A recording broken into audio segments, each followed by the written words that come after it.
Hello and welcome back to a brand new episode of the Pick a Side podcast. My name is Joel Moran and now I'm here with Ripper Brown, Andrew Velez, and Mr. Joel Dels. In this now episode 522, NFL Week 7 recap. We are here Sunday night after most of the games have finished. And it's been a bizarre week. And I'll let Drew say the rest. How was your day, first of all? How's it bizarre if the Broncos won? That seems normal. Anybody day was good? Talk to it's just So nobody's day was I'll good. tell you what's the only thing bizarre. Oh, we're getting into it. The only thing I find bizarre is our seating arrangement. It is very bizarre. It's solely my fault. And I'm thrilled about it, to be honest. I like sitting here. I like looking you guys dead in the eyes when I say this. So talk about Tua. Make sure we will get to that. We'll get to that. We'll get to that for sure. Do we really need to? I'm looking right in the camera when I say this. Keep that same energy with my quarterback. You guys get really, really loud quarters 1 through 3, and then a lot of you guys go ghost. There's a co-host of my friend right here. They do a different show, the Joel V. Moran show. Actually, drop the V. That's his Twitter, Joel V. Moran. Let's go follow his Twitter. But on his podcast, the Joel Moran show, he has a friend, Jackson McIntyre. Jackson, I say this with my heart and my soul. I mean this sincerely. You're an idiot. You are so blinded by hate. You can't realize what you're watching when it's actually greatness.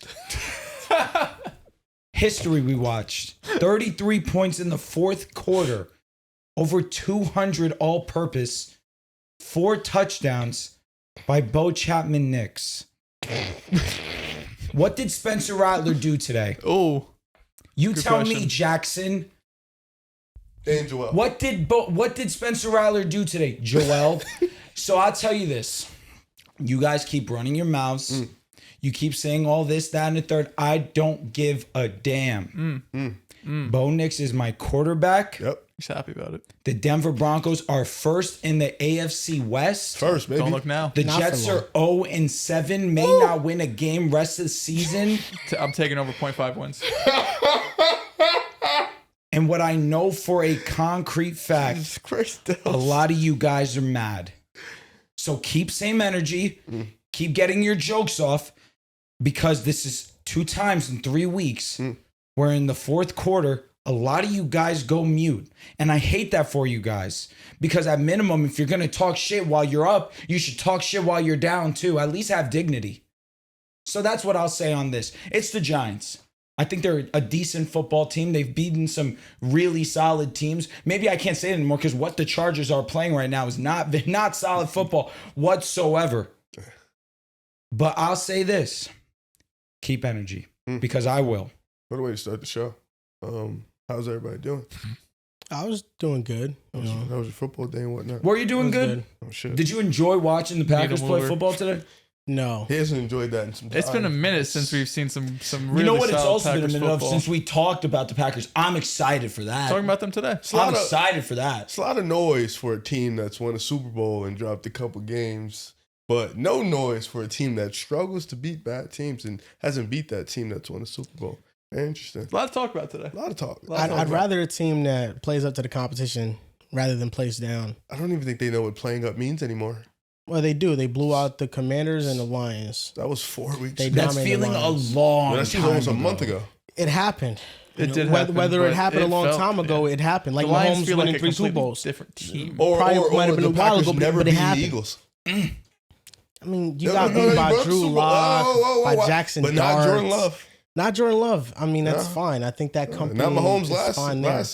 last year. But Mahomes has Belt. beat you before in Super Bowl, Belt. and he was perfect. All that we year. care about is the Most belt. recent time, they are 2-0. Last 2 times are 2-0. Belt. Yeah, they are, but No, the second game I don't wasn't think even that this real. year matters all Shit that was much. a dream for him. Like, it was a nightmare. Like, what we did to them. Aggregate, they got Oh, it too. my God. You know, last 2 matchups scored more. Yeah, they might have, you know.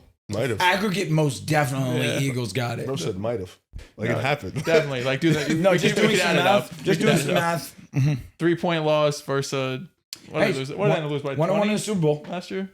But that aggregate don't lie. Aggregate, yeah. Listen, that's what we do today. We're doing aggregates. Yeah, I like that. that's This is it. Soccer type shit. Football. Does it faze me one bit? No, it doesn't. Somebody said on Twitter, or it might have been in the comments, Joel going from the Jets to the Packers, and now the Packers have just lost all their ore. Like the Packers are 4-1-1. It feels like they're like 1-4.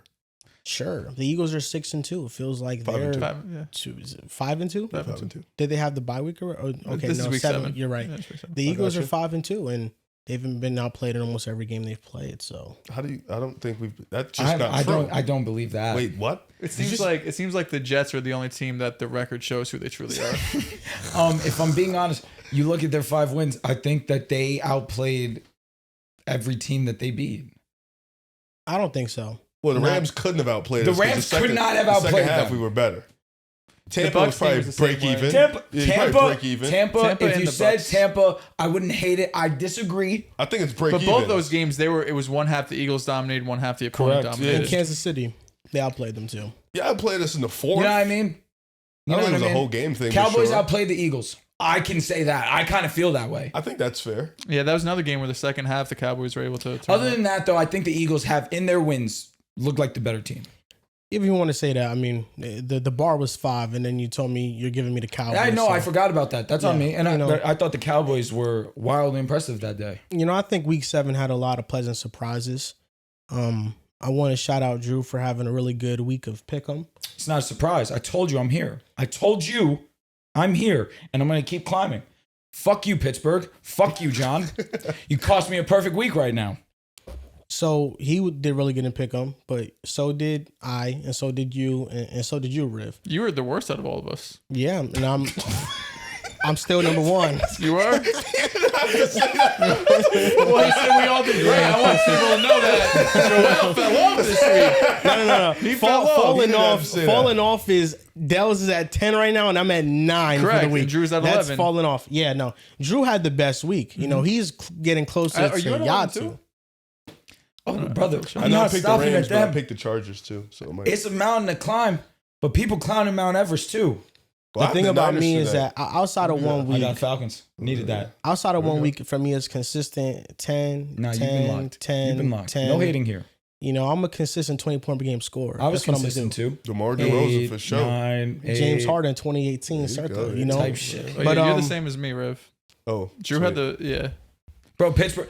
And it's messed But you up picked too. the Niners, Yeah. right? I picked Niners. Yeah, so that could be the difference. He picked the Niners. Oh, true. We all picked the Falcons except Rev. Who else plays tomorrow? I picked Niners, Detroit. Texans, You have and Houston. Detroit. We all have Seattle. Yeah. I was happy to see we're all on the same page for Detroit and Seattle. Didn't you pick the Bucks on the show though, or am I mistaken?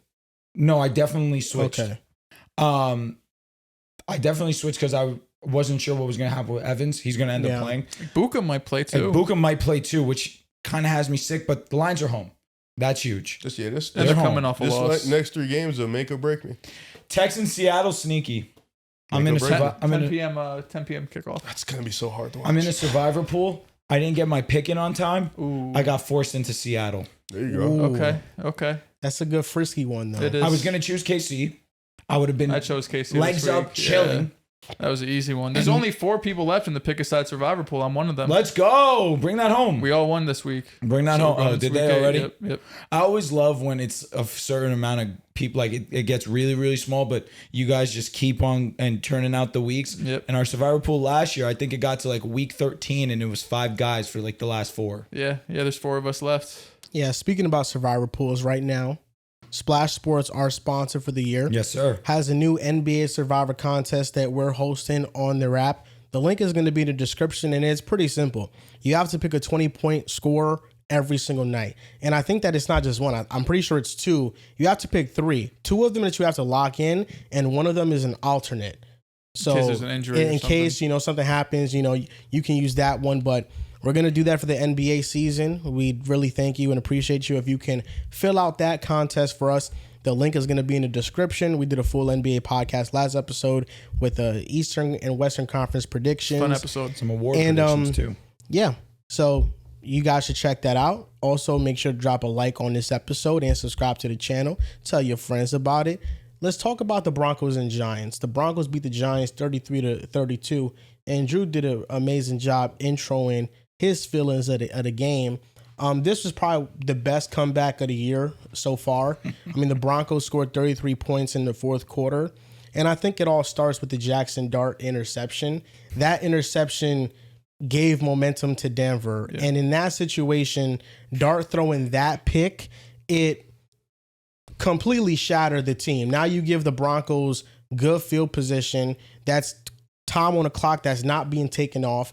You get into a fourth down situation, you can just punt it and you can pin the Broncos back. Instead, they could take advantage. And then that led to a trickle-down effect of, the Broncos defense getting stops on New York, and then the Broncos capitalizing and scoring on their drives. And then until the very last moment, it was really no stone left unturned. The Broncos score. Then Jackson Dart drives down the field. They get a defensive pass interference on Riley Moss that puts them at the 1. And then you have the Broncos with like 40 seconds left on the clock, no timeouts left. Bo Nix makes a good throw. They get into field goal position. He makes another throw. They get even closer, and it's basically a chip shot field goal for Will Lutz, and that's the game right there. It was probably one of the most electric games of the year. For sure. And I think that with all the rivalry and the back and forth that was brewing from these two teams, this game lived up to the expectation of what everybody game delivered was expecting it to be. I thought the Broncos were going to go in there and outclass the Giants. I thought they were going to look like by far the better team. So I was pleasantly surprised with how New York was able to move the ball and Jackson Dart was able to extend plays. But ultimately in that fourth quarter, the Giants melted down, the Broncos rose up, and even on that final drive that Jackson Dart had, he had about maybe 3 near interceptions. Yes, very he much. was throwing the ball to the other team. He was trying to gift wrap them a turnover to seal it, and they just didn't capitalize. But it was an amazing game, top to bottom. This was a great game. This was game of the week, I would say. I think the Broncos in the fourth quarter had to be perfect, and they were almost perfect. It was really just the one touchdown drive the defense led up, and we talked about it before the show up at the pass interference call. But the last quarter, the Broncos offense needed to be perfect, and it felt like they went beyond that. You talked about the interception, and that was really the backbreaker because a lot of things had to go right for the Broncos and wrong for the Giants for them to score 33 points in a quarter and win. But beyond that last possession, the Broncos were just scoring so efficiently. In the fourth quarter, they had one drive that was over 3.5 minutes long, which was a 13-play, 74-yard drive that went 5 minutes. But their final 3 possessions was the one where they got an interception on 4 plays, 56 seconds, 6 plays, 51 seconds, and then the game-winning field goal drive, 4 plays, 56 yards, 37 seconds. I know a lot of Giants fans are pissed off right now, and rightfully so. This is a game you should have won. You had like a 99.3% win probability, the charts you see all the time. So I understand why you feel like this game got away. But I look at what Denver did, and they just executed perfectly. Like, I know people are blaming the defensive coordinator, the defense right now, and they deserve part of the blame. But I look at the final drive, the play to Marvin Mims over the middle of the field. Marvin Mims doesn't even have his head turned around before Bo Nix lets that ball go. It sits right perfectly in him, even though there's defenders around. You have the play to Courtland Sutton on the left-hand side, where Sutton just goes up and makes a play over your DB. There was just plays in this game that you can't really blame the Giants defenders because it was just great offense. You can't really blame the defensive coordinator. It's just been great offense. I think there was, definitely some other moments, right, leading up to those final 2 possessions that you could look at. But that last quarter was just about the Broncos, I think, number 1, executing perfectly. But number 2, Sean Payton took the guardrails off. In the beginning of this game, we were talking about Bo Nix. I think Bo Nix has had his issues. But it almost feels like Sean Payton doesn't trust Bo Nix. Like, the offense they run feels college-esque. It's a lot of RPOs. It's a lot of screen plays. You're not taking many chances down the field, and it feels like most of their plays, and I don't have the numbers to back it up. I could look into it. But it feels like it's very boom or bust. You're taking those big shots down the sideline to Marvin Mims or Franklin or Sutton, or everything's just screens and underneath routes. But it feels like the intermediate of the field isn't being utilized enough. But we saw in those last few possessions, when you had to drive down the field, you can't throw screens and run the ball and be so conservative. So when the offense opened up, they were able to move the ball more effectively. Great win by the Broncos. This was the most impressive win of the season after we just said it, I think 2 weeks ago when they beat the Eagles. But they have, that fourth quarter juice and magic that a lot of teams lack. To do it over Philly is obviously impressive. The Giants are the less of the, they're not as impressive a team as Philly, but the situation you're in was way worse. You know what I mean? You scored 33 points in a quarter. You will probably never see that again. So big win by Denver. And I think Bo Nix, at least for the week, shut a lot of people up. A week. That's all I get. A week after 33 points in a quarter. Sounds good. Go ahead, Riv. Talk to me. Yeah. Why is it just a week? Forever? I don't know. Does it have to? What do you think, Drew? Well, I'm just saying, I don't know. I know people like are going to come out no matter I'd like what. it not to be week to week. That'd be awesome. Like it's week to week every single year until what? Until he finally shuts everybody up. What? I get a playoff win. Now I get to be quiet. I'm talking to the floor. Yeah, I think so because Bo Nix throughout the season has been 50-50. He's had some good moments. He's had some terrible moments. I don't think Bo Nix has done enough this year to just be like, oh yeah, it doesn't matter if he has a good game or bad game. Terrible moments. He's really not turning the ball over. The accuracy down the field is the issue for me. bro. He said it don't matter if he has a good or bad moment. Who said that? Dells. No, I'm saying if he has a no, I'm sorry. Maybe you misheard me. Maybe I did. What I'm saying is if Bo Nix has a great game, I'm not going to sit here and label him the Overreact franchise to it. savior. If he has a terrible game, I'm not saying this guy's terrible. I don't think So why are we playing the fence on that? So you're not overreacting to either situation. I don't think Bo Nix has proven enough through his 20 NFL starts to just be locked one side or the other. Right now, where we stand, you feel more comfortable with Caleb, you feel more comfortable with Bo. You feel more comfortable with Caleb, and why? The upside, I think younger. He's younger, sure, but I think traits wise, he has better traits. He's more athletic. He has a bigger arm. Here's the thing. I know a guy who has more traits. I know a guy. There's plenty that of guys guy with that traits. beautiful hair that just played in London. I know that guy. Oh, you're talking about Trevor Lawrence? I'm not sitting here to defend Caleb. Traits are not the end all be all. But we're doing the same thing with Caleb. Are any of us up here saying, "Oh, Caleb's the answer"? No, we don't got to think about it. What? That hasn't been the case on this podcast where we blindly just believe that Caleb Williams is the guy. I think we have faith in him for what he's shown us so far, but I don't think we're looking at him like we're looking at fucking Justin Herbert or Joe Burrow or any of these other dudes or Jaden Daniels. Caleb Williams gets all the grace in the world. Yes. This is not a week by week thing with Caleb Williams. But with Bo Nix, it is week by week. We're under a microscope looking at his game. That is what I get so angry about. I think Caleb's under a lot of scrutiny too. I just think since you're a Broncos fan, you see the Bo Nix shit more. But I don't think most NFL fans are looking at the Bears situation and Caleb and saying, it doesn't matter if he plays bad. It's Caleb Williams. He's fine. I think we've even set up here we like what we're seeing from Caleb. He hasn't fixed all of his issues, but so far I think he's at least improved on his rookie year. The only quarterback in that class I think everyone is sold on is Jaden Daniels, and Drake May's making his way there because he's been so good this year. I agree. But outside of that, I don't think anyone's sold. I think it is pretty week to week with these guys, and maybe that's unfair, but it's how we consume the content. We get one game a week, so if Bo Nix plays great, we're going to be like, Bo Nix, that was excellent. If he plays like shit, we're going to say, Bo Nix, you got to be better. But is it not objectively true that Caleb gets way more grace? I think yes, I would say he gets more grace, but whether you think it's fair or not, he probably deserves more grace. You think Bo Nix is the better player? I'm not going to even say that. I'm not even going to say that. Right now, who's been better through their careers? Yes, it's been Bo Nix. But I think the reason why Caleb gets more grace is because he's the better player. But again, because he has traits. The thing is, Trevor Lawrence has all the traits in the world. You have to put it together. You think Trevor Lawrence is worse than Bo Nix? They've played about the same this year, and that's sad. But who do you think is better? I think Trevor Lawrence has been very underwhelming this Yeah, year. exactly. And honestly, I would probably lean that Bo Nix has been better, and that is saying something. I don't think He that has Bo Nix Travis is Hunter. better than Trevor Lawrence. He has BTJ, who BTJ has struggled in his own right. Do not get me wrong. He's been whack.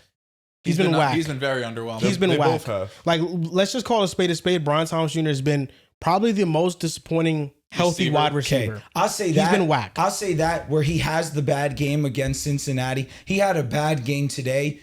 From outside of those two objectively bad performances, he's been fine. He might lead the league in drops right now. The last He had 2 weeks 4 he was in good, one game. But That's what I'm saying, 2 weeks yes. entering today. But before that, he was struggling, and today he struggled. Week 1, he went up against J.C. Horn, if I'm not Sure. mistaken. Yeah. J.C. Horn has put the straps on anyone he's gone been up awesome against. this year. Week 2, 100%. He gagged.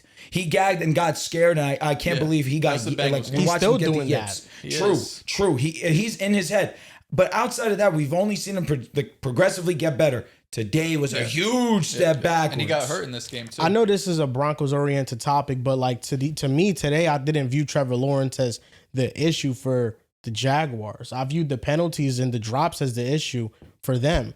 And the fourth quarter play calling, because Liam Cohen was going for it every time He was they were aggressive. in the Very enemy aggressive. opponent's territory. To be Like, fair, most of their fourth downs were like fourth and you're threes, not fourth wrong. and fours. The only one I'll give him shit for is the one before the first half, where you could kick a field goal, just get some points on the board, and he opts not to. They were down because 21-0 at the point, even though I agreed with most of his fourth quarter decision or fourth down decisions in the second half, to me, like if you go back and you add all those points together, it makes the game closer. It does. And then the punt return touchdown that got called back from Parker Washington. Like, I just think the Jaguars in general have looked like a very undisciplined, mistake-prone football team. And Trevor Lawrence is not like free of that, because I think Trevor Lawrence has had his fair share of those moments this entire season. But just in this one particular game, I didn't think that he was necessarily bad. I thought that everybody else didn't play well, and it was mistakes, and they would have some good plays and it get called back, a good pass. I respect you giving him context and grace. I respect that, because that is what we should do. But I'm tired of one guy, when he has good moments in games, we just harp on all the bad.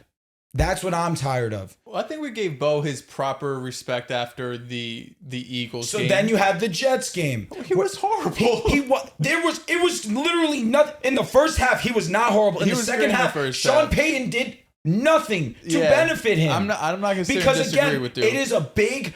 Sean Payton. He's was in an bad amazing today. situation. What an amazing play caller. So keep same energy when Sean Payton is calling a game like shit, and acknowledge that. He was bad today. Don't get me wrong. Sean Payton has been And in against the Jets game. Jets. No, I'm with you. He's been bad. I wish I could ask him why. Like, I want to ask Sean Payton why is the offense ran this way. What do we think? Because does he not trust Bo Nix? What's the issue? The only thing that Bo Nix has been underwhelming this season has been the deep ball. Before the fourth quarter, I think he was 4 for 18 on throws 20 plus yards down the field, and which is drastically worse than what he was last year. Because last year he was one of the best quarterbacks throwing the ball deep down the field. In the fourth quarter, he figured it out. He looked the best he's looked throwing the deep balls, shortening the throws, allowing your receivers to at least make a play. Because on those two final drives, you had 3 of those throws. The one to Mims where it's a back shoulder throw, flawless ball, but putting in a spot where Mims can make a catch. Same thing with Sutton on that last drive. Back shoulder throw, put it where Sutton can go up there and make a catch. I give Bo the acknowledgement in the fourth. He has not been him. He wasn't his last year's self throwing the deep ball. But that should not be reason to just completely take it out of the offense when your whole hope of winning a playoff game and being real contenders is if Bo Nix figures that part of the game out. And you can also say, hey, we don't really trust the guys on our team to make plays outside of a Cortland Sutton.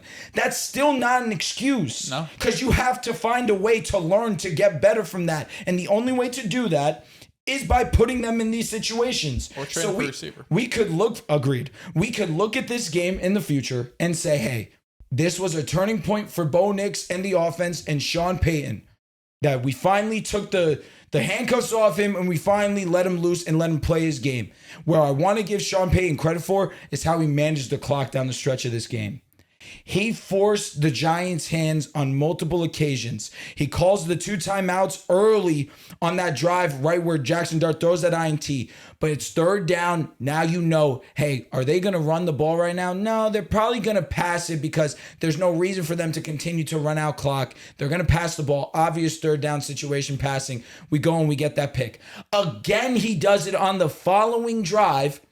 He goes and lets the clock run with the two runs. We stop them great. And Sean Payton calls a timeout again, going not on the third going to fourth down, but on the second going to third down, forcing them to pass, and we make Jackson make plays. I thought Sean was really good in that regard, but the play calling, we got to be better, man. Fourth down in the red zone, a screen pass to Cortland Sutton, not a fade. Not a fade, giving him a chance to make a jump ball on a weak DB. No, we run a screen pass. So again, accountability, consistency. That's all I'm asking for. And I will sit here and we're going to have a next topic and I'm going to talk very blunt and honest about my guy. I've been honest. There's been moments where Bo Nix has not been good. There has also been moments where Sean Payton has not.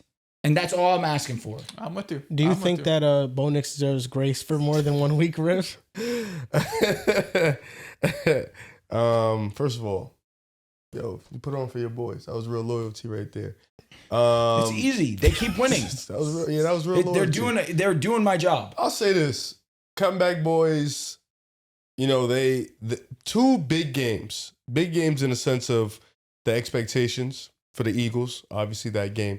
Big game in the sense of you're just down 26. And I thought it was over after it was like the tip bobble where they played good defense. Couldn't believe it, bro. Then Theo had it in his hands. Then he rushes off for like 30 yards for a touchdown. I'm thinking like, game over. Yeah, I tweeted the Giants won. Yeah, game is done. Then Denver just went on a perfect streak of like just great play calling, great defensive stops, Bo Nix making plays, and then of course the Giants being undisciplined on that and getting a couple penalties to help out Denver. I mean, that's something you definitely don't want to do. Excuse me. And then just the defense tightening up, not letting them score for the most part. Listen, Bo Nix, I think we've been a little bit more critical of this specific class in general, just because of the expectations we put on them in terms of Jaden, Caleb, Drake May, Bo Nix, JJ, Michael. We've just put so much expectations for them coming in. I guess it's okay to be a little bit nitpicky. I do think the reason why people are nitpicky with Bo Nix is because Denver is viewed as a playoff team. And since Denver is viewed as a playoff team, you look at those quarterbacks a little bit more just in the sense of, well, if one guy could be in this situation, which is really good, how would they look? So. But Denver's a playoff team, and I think they're number one in the division. So you're gonna look at their quarterback with a little bit more of a microscope in the sense of other people. Where Caleb, he's playing for the Chicago Bears. They've never had a good quarterback in their lives. 4-2 now? Yeah, they're sitting 4-2. They're sitting what? They're 4-2, right? They're sitting 4-2, but they had their bye week. Yeah, Caleb had the tag generational. Caleb had the tag, best situation. So it's a little different. I just think with Bo Nix, a little bit older, so you're kind of nearing your peak, so definitely going to be a little bit of, it's just going to be him going forward, that type of stuff. But in my opinion, he shut the noise, 33 points in the fourth quarter. Before that, you beat the Eagles, came back and won that game. I believe that game was in Philly too. So it's a pretty big game. 2 out of the 3 weeks he's come up clutch. That's what you can ask for of your quarterback, especially when you have other things to deal with. But I think Bo Nix has earned, a couple weeks of silence. I think that's fair. He's a young quarterback figuring it out. And go to hell. Young smile on your face. Quarterbacks. Spencer Rattler's better than him. Stay consistent. I still think that. Yeah, you feel good about it? I feel great about it. Because it's not a 1 week thing, as Dell's mentioned. Really? You're Mr. 1 week. I'm not taking the same mindset that Dell's is taking. And I'm not Mr. 1 week because if I was, Will Levis over Brock Purdy. Then that 1 week was special. Will Levis was generational. That 1 week was special. Hey, even I will give you your credit. But not 1 week. But I'm 4 touchdowns on a debut. I'm not Mr. 1 week because if I was, then back in 2022 when Tua threw 5 touchdowns and 500 yards in a game, I would have said, he is the franchise quarterback. But I said I don't think he's that. You tweeted he's the answer. I don't think Tua is that guy. You said you got your guy in Miami. 3 years from now, I'll be right on that, and we see right now that you got to tweet for everything. I'm gonna be right on. You said Miami, you got your guy. Congratulations. So when it comes to young quarterbacks, they all need time to develop. We should give them that time. And Bo Nix, quarters 1 to 3, multiple maybe. He was in his development space. Bro. Why? There's no sincerity in your voice. There is sincerity. I think most quarterbacks should get at least 2 years. Sometimes off rip, if someone's whacked, they're just whacked. Yeah, like Anthony Richards. You would think that after he threw the second most touchdowns by a rookie ever, that he would garner that. You would think, right? Yeah. Apparently not. Trey Lance fan. Exactly. We're still holding out hope on Trey. We're still holding out hope on AR. Drake May fan. We're still holding out hope on Justin Fields, right? Oh, no, we got off that train because my team's on Lamar 7. fan. Jalen Hurts fan. Bro. Come on. Catch up. Hey, 3 for 6, but his hits are high. Very high. He's 3 for 6, but they're 3 grand slams. Sure. And the rest of them were strikeout looking down the middle. I don't think that, I don't think that every quarterback gets the same amount of grace. I think that's obvious. For sure. But, you talk about Bo Nix's rookie season. I know a guy who had an exceptional rookie season too in Baker Mayfield, and he was run out of Cleveland. Fair enough. So I think that there are certain quarterbacks. But he also did turn it around. You're right. And a lot of people were critical of him, me included. There are quarterbacks that, a lot of teams give up on fairly early, and maybe they don't see it pan out as much as other organizations do, because Baker was ran out of town. 4 years, 2 of the years where it was a functional situation, he was amazing. 2 of the years where he was hurt, or if it wasn't, he didn't play that well, and that's how they judged Baker. True. So in regards to Bo Nix, I don't disagree too much with what Dells is saying. I mean, listen, I think everybody either has a guy they believe in or they don't believe in. And wherever you fall on that spectrum is the basis that you're going to lead with. And I think when it comes to all these playoff teams, to piggyback off the point that Riv mentioned about maybe Bo Nix is judged more harshly because the Broncos are a playoff team, when you get a team that is a playoff caliber team, you look at the quarterback and you either say, he's going to propel us or he's going to hold us back. And then all those quarterbacks start to get judged by that bar. And in quarters 1, 2, 3, Bo Nix was a guy that's going to hold us back. In quarter 4, he was a guy that's going to propel us. So we got both sides of Bo Nix in one game. And whichever you want to continue to believe in is your prerogative. But there was enough evidence for both sides to say, maybe I think he's more the guy from quarter 1 to 3. Maybe I think he's the guy from quarter 4. So use context. You missed your context. What about the drops? It stalled drives. There's no question. So let's use context as well. What about the play calling? I just think Sean Payne doesn't trust Bo Nix. And that's an excuse? I don't know if it's an excuse. Is that a good thing? No, it's a bad thing. It's horrendous. But I don't know if that bad thing favors Bo. Because also, the defense stepped up. Do not get me wrong. As much as the defense saved Bo Nix in that fourth, they also tried their best to fuck us over today. Yeah. They had multiple times in that last drive. And who saved them? Done. Bo Nix. The guy who everybody says needs to be saved by the other side of the ball. This was a game that Bo Nix can say, no, defense was not your best day. You just up 30 points to Jackson Dart. Like, you're right about the drives that stalled. Before the fourth quarter, the Broncos had 7 drives in total. 6 of them were punts. 1 of them was a turnover on downs. Now, I know maybe there was a drop here and there that might have stalled the drive. But in totality, the entire offense was just absolutely terrible quarters 1 through 3. The one thing that pissed me off was the balls tipped at the line. There were so many. As a football fan, I was trying to really wrap my head around how it's possible for there to be I think it was maybe upwards of 7 or 8 tip passes at the line. Yeah, there was a ton. I mean, did Bo Nix had 5 or 6? No, that's what I'm saying. Yeah, Bo Nix himself. Yeah. The Broncos, 7 or 8 tip passes at the line. You traded me Smitty today. You're welcome. He had a great game. Holy shit! Yeah. No, dude, he went crazy. Great. But I just cannot. I don't know how that's possible. But the drop by Franklin, horrible. We punt that drive. The drop by Atkins, we punt that drive. These are those are plays that Bo Nix is putting the ball right where it needs to be, and the receivers are not helping us out. Dells, you made a great point. Maybe we're aggressive. Maybe we go and get a wide receiver. But I don't know what we're sitting on our hands for. There are moves to be made. This roster can be better. We know that. The deadline's is week 8 or week 9 now. It's coming up. So I mean, well, we've seen in the last couple of years the NFL trade deadline has gotten more active. It wouldn't shock me because I think we've talked about Franklin and Mims a ton on this show. I think they're fine complementary pieces, and maybe down the road they could be real. But right now, Mims. I think Mims to me is our wide receiver too. I think he has the better hands of the two. Maybe he's not the better separator because I think Franklin that's his trait. Yes. But it's a great fire and ice. I think he's a great role. Like he serves a role for this offense for sure. I just don't think he's the wide receiver 2 When the ball was in his hands today on offense, he was the most electric part. I mean, he's a returner for a reason. When he gets the ball in his hands, he's great after the catch, you know? The truth about Bo Nix is we do a podcast where we are called Pick a Side, and we have to decide if we're in or we're out on all of these. When have we ever followed that rule? But pick your side. Are you in or are you out? This is the reality. I don't know. I don't know about Bo Nix. I don't know about Caleb Williams or JJ McCarthy or Michael Penix.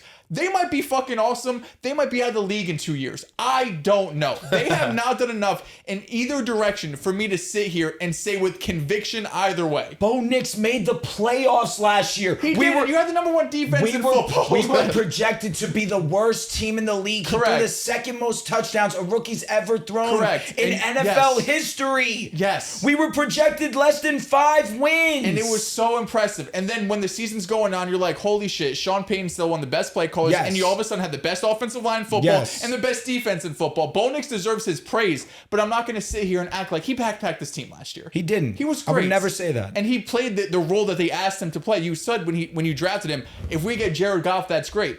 He played his role just like Jared Goff. Are you in or out on Jared Goff? In terms of like... Jared Goff, in or out? In. Okay, he's a franchise quarterback. So then why can't you say you're in on Bo Nix? It also took Jared Goff going through ups and downs, switching teams. He was whack. He was a bust. He was a negative asset. Bo Nix is not in a perfect situation right now. He's not. No, he's not in a perfect situation. He's in a situation that I think and he's a handful of quarterbacks still trade for. He's still being successful. Yeah, he has his moments. He has his moments. You're not being fair, Dels. Are you saying I don't know too, Riv? Yeah. I don't know is lazy. It's the truth. Like the fact that you could say with 100% conviction that I'm just dude, like next decade, he's gonna go toe to toe with Mahomes every week. He's our guy. Like no one's gonna say. It's very hard to go toe to toe. I feel like that's a tough bar. Okay, my apologies. I shouldn't say that. I shouldn't say that. He's gonna go toe to toe with Justin Herbert. This is the guy that wins us a Super Bowl. That's what the fuck. It's the same bar. I feel like. Is it when you're a playoff team? Is that not what we're saying? When you're a playoff team, when he's like in the AFC, Broncos? he got to beat Mahomes. Sure. Before Bo Nix, we had the same defense. We did not make the playoffs. Y'all almost did though, and we didn't. But y'all almost because we had a worse quarterback. But that year, your defense was dog shit the first half, and then it came alive in the second half, and you were winning. Yeah, your defense wasn't as good as the year after too. Turnovers, man, they helped him that year. Our defense took a definite leap because Nick Bonito, Zach Allen definitely took leaps in their game. Yes, 100% fact. But we had an amazing defense and we missed the playoffs because of bad quarterback play and bad run game as well, which he also had last year. Yeah. Running game's better this year. I don't know about all the offensive metrics. The offense of the 2023 and 2024 Broncos was pretty similar. The difference was really the drastic improvement from the defense. And also, we had a quarterback who does not sit in the pocket and take sacks because he basically inherited the same line. He inherited the same line, a line that people were calling shitty, mid, and then on top of it, of course, we understood Russell Wilson's pocket presence was dog shit. There's a difference in level of pocket presence with Bo Nix. And yes, he may get happy feet at times, but one thing he does not do is take sacks. Or quit in the fourth quarter. No, he doesn't. He's a gamer. It's the most important. He is and also, gamer. He has a factor that a lot of your guys' players wish they had. And Tim Tebow had it too. He's fucking clutch. Yes. Clutch. And when the lights are are brightest, he does not fold. He actually rises up, and that's some shit you cannot teach. Whose players you talking about don't have it? I think we know. Oh shit! Were the lights bright in the Buffalo Bills playoff game or no? Did he? It was a day game, so there's no lights on. Okay. Did he also not have 5 drops that game? Were the lights bright against the Chargers in primetime last year towards the end of the season? You're flaming Jordan Love. I get it now. I'm just If that's how he wants to take it. I'm just what no. Either Did he Jordan not or have Lamar. 5 drops that game? I didn't think of Jordan So Love at all. Mr. Context Couldn't doesn't talk want to about use our context. guys. He was bad in the Bills game talk about regardless. Lamar went down the Bills field and smacked scored you. 2-point conversion. Should have. We were the Josh worst just team came back 25 by down, every metric. you know? Yeah, you picked them to win. regular season. I'm going Nah, to he's take talking my about- guys, he's rain, talking sleet, or about snow. and shit. They train to go. Rain, sleet, or snow. You know, I know that Bo we Nix is want a to good quarterback, to desperately get to this Tua topic, but like in all this AFC West talk that we've been talking about, we're gonna do this similarly for the NFC North later, where we're gonna do a temperature check on each team. Mm-hmm. The Chargers' injuries have completely tanked their season to where, you know, against the Colts team they got outclassed. And then they also have these mistakes pile up on them, like the Herbert 2 interceptions that he had. One was bad, one was like a tip. The lineman tipped it up and, you know, they just caught it. Herbert played better as the game went on, but for the most part, like it just wasn't a Herbert game that he needed to beat a team like the Colts. The Colts were garbage also time up by stats. like 3 touchdowns at that point. And Yeah. Herbert was getting his, but You know, and then I look at the defense for the Chargers. Yeah, against an elite level offense like the Colts, they're going to struggle. The Colts are a machine right now. And we're going to talk about that individually as well. Then with the Broncos, I mean, you listen, the Chargers let the Colts drop over 40 on them. The Broncos also let the Giants drop 30 I agree on with them. you. I And agree with you wholeheartedly. It feels like the Broncos, they don't have a complete full game. They might have it in phases. Like in the fourth quarter, they did play in unison. The defense and offense both played really well. But for the most part, it's either you're getting a great game from the defense, not so great game from the offense, or it's flipped I around. feel like that's the whole league. The Right game now. So- versus the Colts. For me, I don't trust the Broncos as much as I trust right now a team like the Kansas City Chiefs, who I think the Chiefs are the best team Chiefs. in the AFC West, and I think they're the best team in the NFL right now. don't I hate think that the take. Chiefs are red hot. And between them and the Philadelphia Eagles, because that's a question that we're going to ask on the show as well, like which one of them do we think is going to make the Super Bowl and go back? The Eagles, great game from Jalen Hurts. We can beat every team, best, or we can lose to every team. his, I don't know his about every best team, performance especially in the big of moments. the year. Who can't we beat? You can beat anyone. That's what I I'm said. saying y'all can lose to any team. I don't feel that way. Well, it's, AJ exaggeration, Brown, but, you know. best performance of the season. 4 catches. But the Maybe Eagles are flawed from last year. Carson Wentz was terrible, and this game was close. Like, it was much closer than it needed to be. The defensive line, Jalen Carter's a standout. And until Nolan Smith gets back, the edge room has really lost a lot of yeah, juice. Uche got his first sack today. The secondary plays well in stretches. You trust Cooper, DeJean, and Quinyon Mitchell, but then the outside corner, things get muddy. And then the offensive line has dropped off to where Saquon in the rushing attack hasn't been what it's supposed to be. You know, the passing attack, because of this game, you can say, you know, carried them tonight. they've been the better unit. And I feel like the Eagles' superpower last year was the fact that they can bulldoze through teams. They can run off 10 minutes of the clock and run a team down, because that's how dominant their front and Saquon Barkley was. I don't think right now the Eagles have figured out an elite side of the ball. Where the Chiefs, I think the defense has been a little bit underwhelming. It's been playing better. For sure. But the Chiefs' offense is elite. It It is. is getting to the point where this is going to be the best, if not the second best offense in the NFL. Patrick Mahomes is number 1 in total yards amongst all quarterbacks, number 1 in touchdowns. He played 3 quarters and had 300 total yards and 3 touchdowns. Rashee Rice was a focal point. Like now, they were look, playing that game like they had Rasheed on their fantasy team at the goal line doing these touch passes. they were. fades And you look shit. at the Chiefs right now, it's like the offense is clicking at a different level to where they are just a machine. They're perfect. They can go on these long drives. They can make these explosive plays. Week 2, you go back and they play a team like the Eagles, and you're like, man, nobody outside of Hollywood could do something, or Tyquan Thornton. Fact, though. And now those, like Tyquan is the 5th guy you think of, and it's like, oh, he broke deep for 30 yards. Man, they can't leave him alone because you're now worried about everybody else. So the confidence I have in the Chiefs unit, and now Patrick Mahomes leading that unit and being able to score against anybody at any moment, they're the team that I would pick between the two to represent the Super Bowl once again. I also agree, sadly. I wish I didn't, but a lot of what you said is 100% sound. The way that Mahomes has looked this year, I've been consistent. He looks incredible. You did not have Xavier Worthy. You did not have Rashee Rice. I mean, what a perfect game for Rashee Rice to come back. Against Las Vegas, you want to get comfortable in an offense. Immediately offer up, we get him into the end zone. It just looked like he never missed a beat today. It just was exactly who I remember Rashee Rice to be when he was on the football field last year and, of course, his rookie season. He's awesome. And I've been on this side of Rashee Rice. I acknowledge who he is. And and amongst the rest of the crew with Xavier Worthy, and of course the way that Mahomes is playing, they scare me. Travis Kelce has looked really good since we disrespected the hell out of him, saying that he was washed, that he lost a step. He's got some juice back in his game.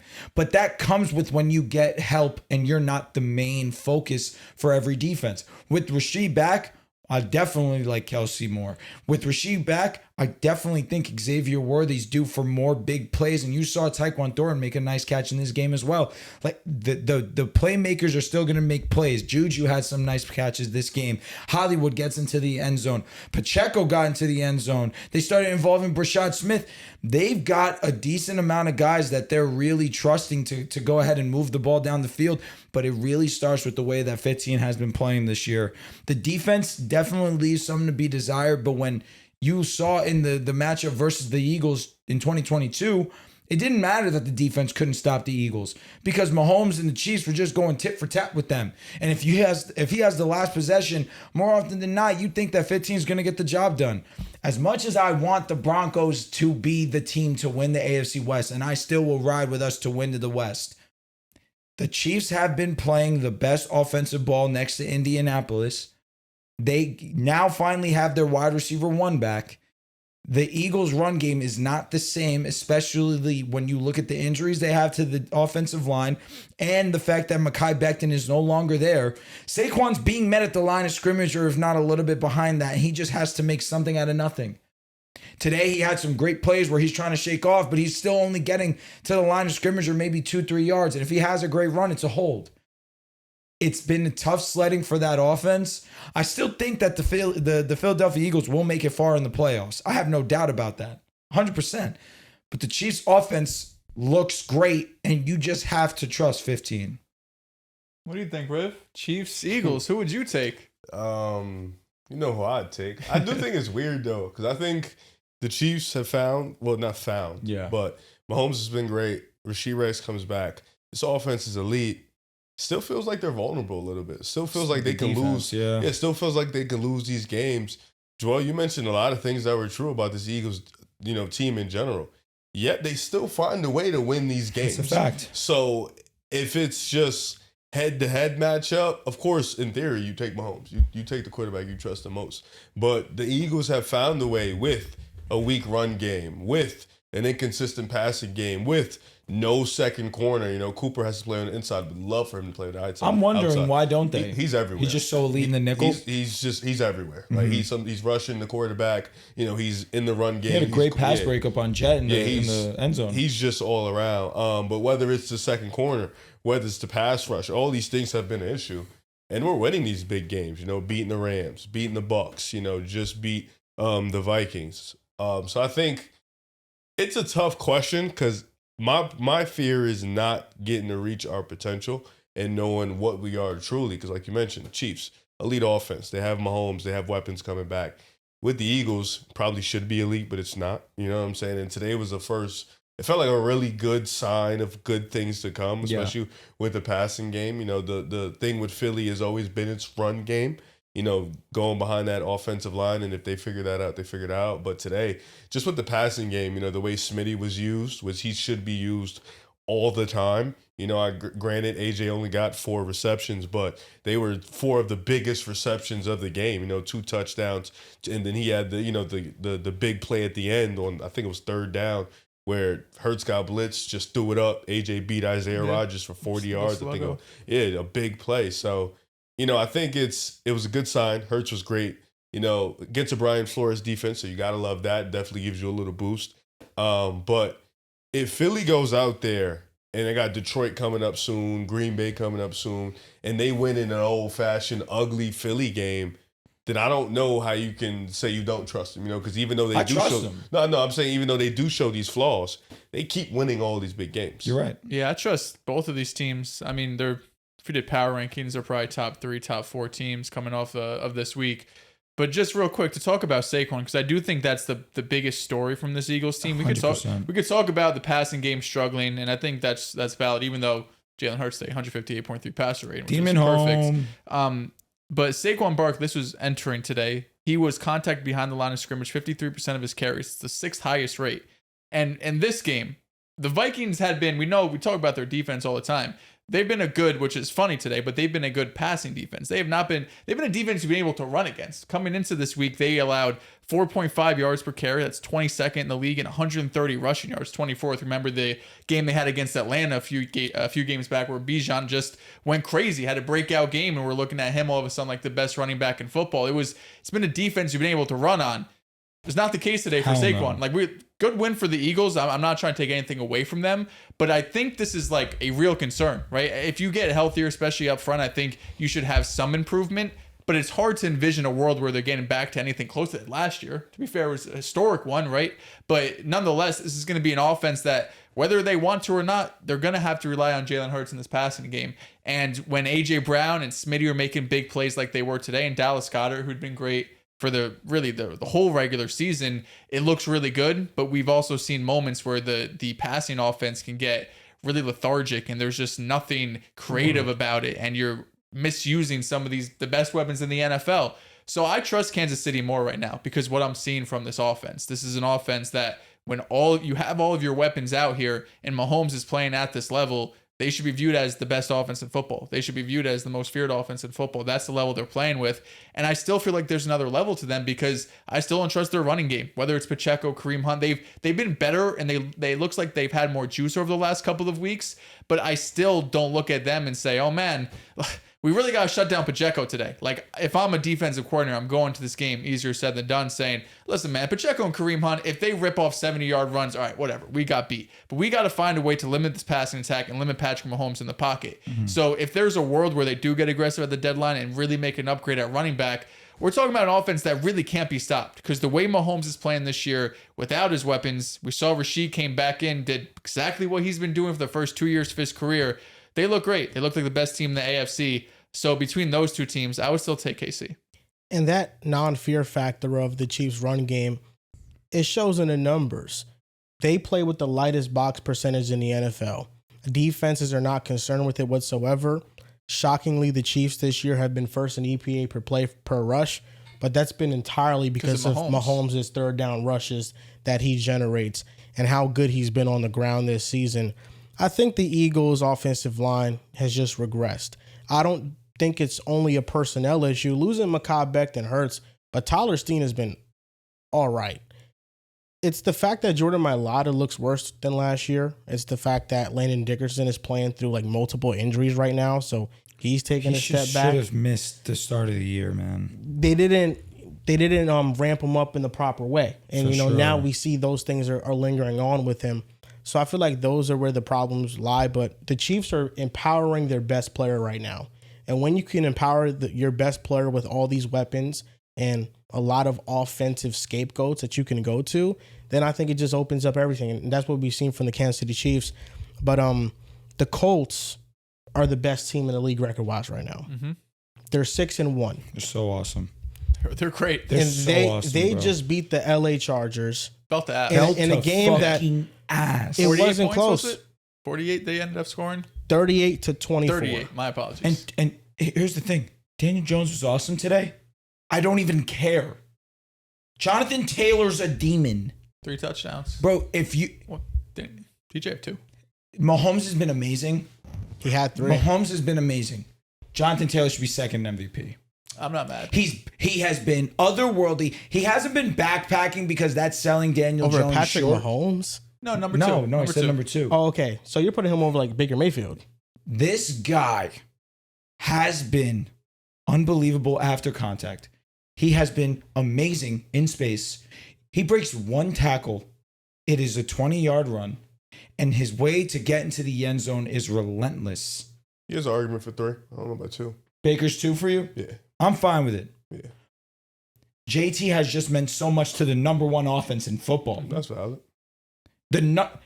If they were number 2, number 3, they're the best offense in football, and he's the best offensive player on that team. Baker probably would have Tampa number 1 if all his receivers played. I don't disagree with that. Yeah. I don't disagree with that. And Bucky also being banged up too. Like, of course, you've had to rely. That too. Like, I think there's a lot of variables why Baker Mayfield deserves to be in this conversation. It's just the Indianapolis Colts, number 1 team in the AFC, sure. number 1 offense in the AFC, in the NFL. He has been the best offensive player on that team. For sure. He has been incredible. And Daniel Jones. He's 11 touchdowns. Oh my God. JT. Yes, bro. He's been nuts. Daniel Jones's accuracy. Brian Dable needs to be put in jail. Joe Shane needs to be put in jail for the disgusting things that they did that limited him. Offensive line, terrible. Andrew Thomas, that's also to blame where he couldn't stay healthy. You gave him no weapons for 3 years. He's put in a new situation and immediately off rip. This is the best football that he's ever played. He's incredible. And somehow, some way, as much as I want to talk about him, because I love Daniel Jones, JT has just been better, man. 11 touchdowns in 7 games. Jags Texans win tomorrow. Jags, last 2 weeks, they have shown who they are. They look a little pretenderish. Yeah, they have slowed down a bit. The Chiefs one was very emotional. As beating KC can they were on top of the do world. to you. You can feel like you're on top of the world. Then you lose to the Seahawks, lose to the Rams in London. Kind of got to look in the mirror and find out who you are. And we'll see who the Jacksonville Jaguars are. What we were wrong about, that the run game would stay consistent. Yeah, I don't feel like they've leaned into it enough. I think that they haven't ran the ball as much as they should. I don't hate that opinion either. They're also getting blown out. They were getting smoked today. Today's a pass. Game script was not in their favor. Trevor played like shit against Seattle. Today, whatever. In regards to Daniel Jones, I don't usually do this. It's usually the opposite for me. It's usually I see a quarterback in a very picture perfect situation and I say, yeah, I don't know how much credit should really go to him. But Daniel Jones, I feel the opposite. I think that he's not getting enough credit. Talk. Even like the Jonathan Taylor opinion that you have, like I understand he is the best offensive player on that team. The Colts right now are just a machine where they have Alec Pierce, their deep threat, who can get by any defender. And not only does he have the speed, but he has the physicality to rip the ball away from you. There's not many deep threats in the NFL that have the speed to get by you, but also the strength to moss you. Alec Pierce combines those two. Josh Downs didn't play today, but Michael Pittman Jr. is back to his pre-injury self. Thank God. Before he got hurt, we were talking about him like a top 15 wide receiver in football. Mm-hmm. Tyler Warren has been a top 5 tight end in football. Sure. And they do a brilliant job at moving him in space, getting him favorable matchups, also getting him involved in the screen game. He's always getting a lot of touches within that offense. Like, I think, much like elite offenses of the past, the Colts are the most well-balanced elite offensive unit where they don't have a weak point anywhere. You don't say, oh, their wide receiver 2 is not that good. Oh, their tight end might not be that good. Oh, their third receiver might not be that good. Ayuk, Debo, Kittle, CMC. Purdy. I'm just thinking Detroit. Trent Williams, like they got it all. Detroit also. Detroit's the Colts to me feel like a mini version of the Lions. Yes, but the thing about the Colts that is fascinating about them is that they don't have more so. They don't have the Kittle. They don't have the those household wide receiver names. Like the Colts are doing this with a lot of very good players. And Jonathan Taylor elite, but I'm talking about more so like in the receiving room, good to great players. And this is one of the best collections of talent. And I think that Daniel Jones has become a much more aggressive quarterback because in New York, he has weapons now. 3rd and 13, I look at Daniel Jones and I say, he is going to check it down. He's going to pass it short of the sticks. He's not going to be aggressive. With Indianapolis, 3rd and 13 situation, I saw it today. He's letting it fly down the field. Yeah. Alec Pierce is down there somewhere. Worst thing that happens is maybe it's a turnover and incompletion. But what you can benefit from getting a big play like that, either by the play happening and the receiver making a catch or a penalty and a flag being involved, it far outweighs any negatives in that situation. So I think Daniel Jones's performance under pressure, his accuracy, his throws down the field. Like, I think there's a reason why he's been the second best quarterback EPA per play wise. And it doesn't feel like, to me, when I watch it, it's manufactured, because I see him make plays a lot that aren't manufactured, that it's okay, Daniel Jones made that play. Who's won? One for what? EPA per play. Sam Darnold. That also sells. Yeah. That sells. Listen, man, try telling y'all Daniel Jones don't got no flaws. It's a quarterback You that let AR would start over him. They said me saying Ryan Tannehill Renaissance was nuts. He's clearing Tannehill. I've been saying this for years, that Daniel Jones is one of those quarterbacks that I knew that would get you. don't got no flaws, man. I just look at him. No, they really do. Perfect quarterback. They man. told me. Perfect quarterback. They looked us in our eye, Riv, Yep. and said Straight face. Anthony Richardson will and should start. They say he was good.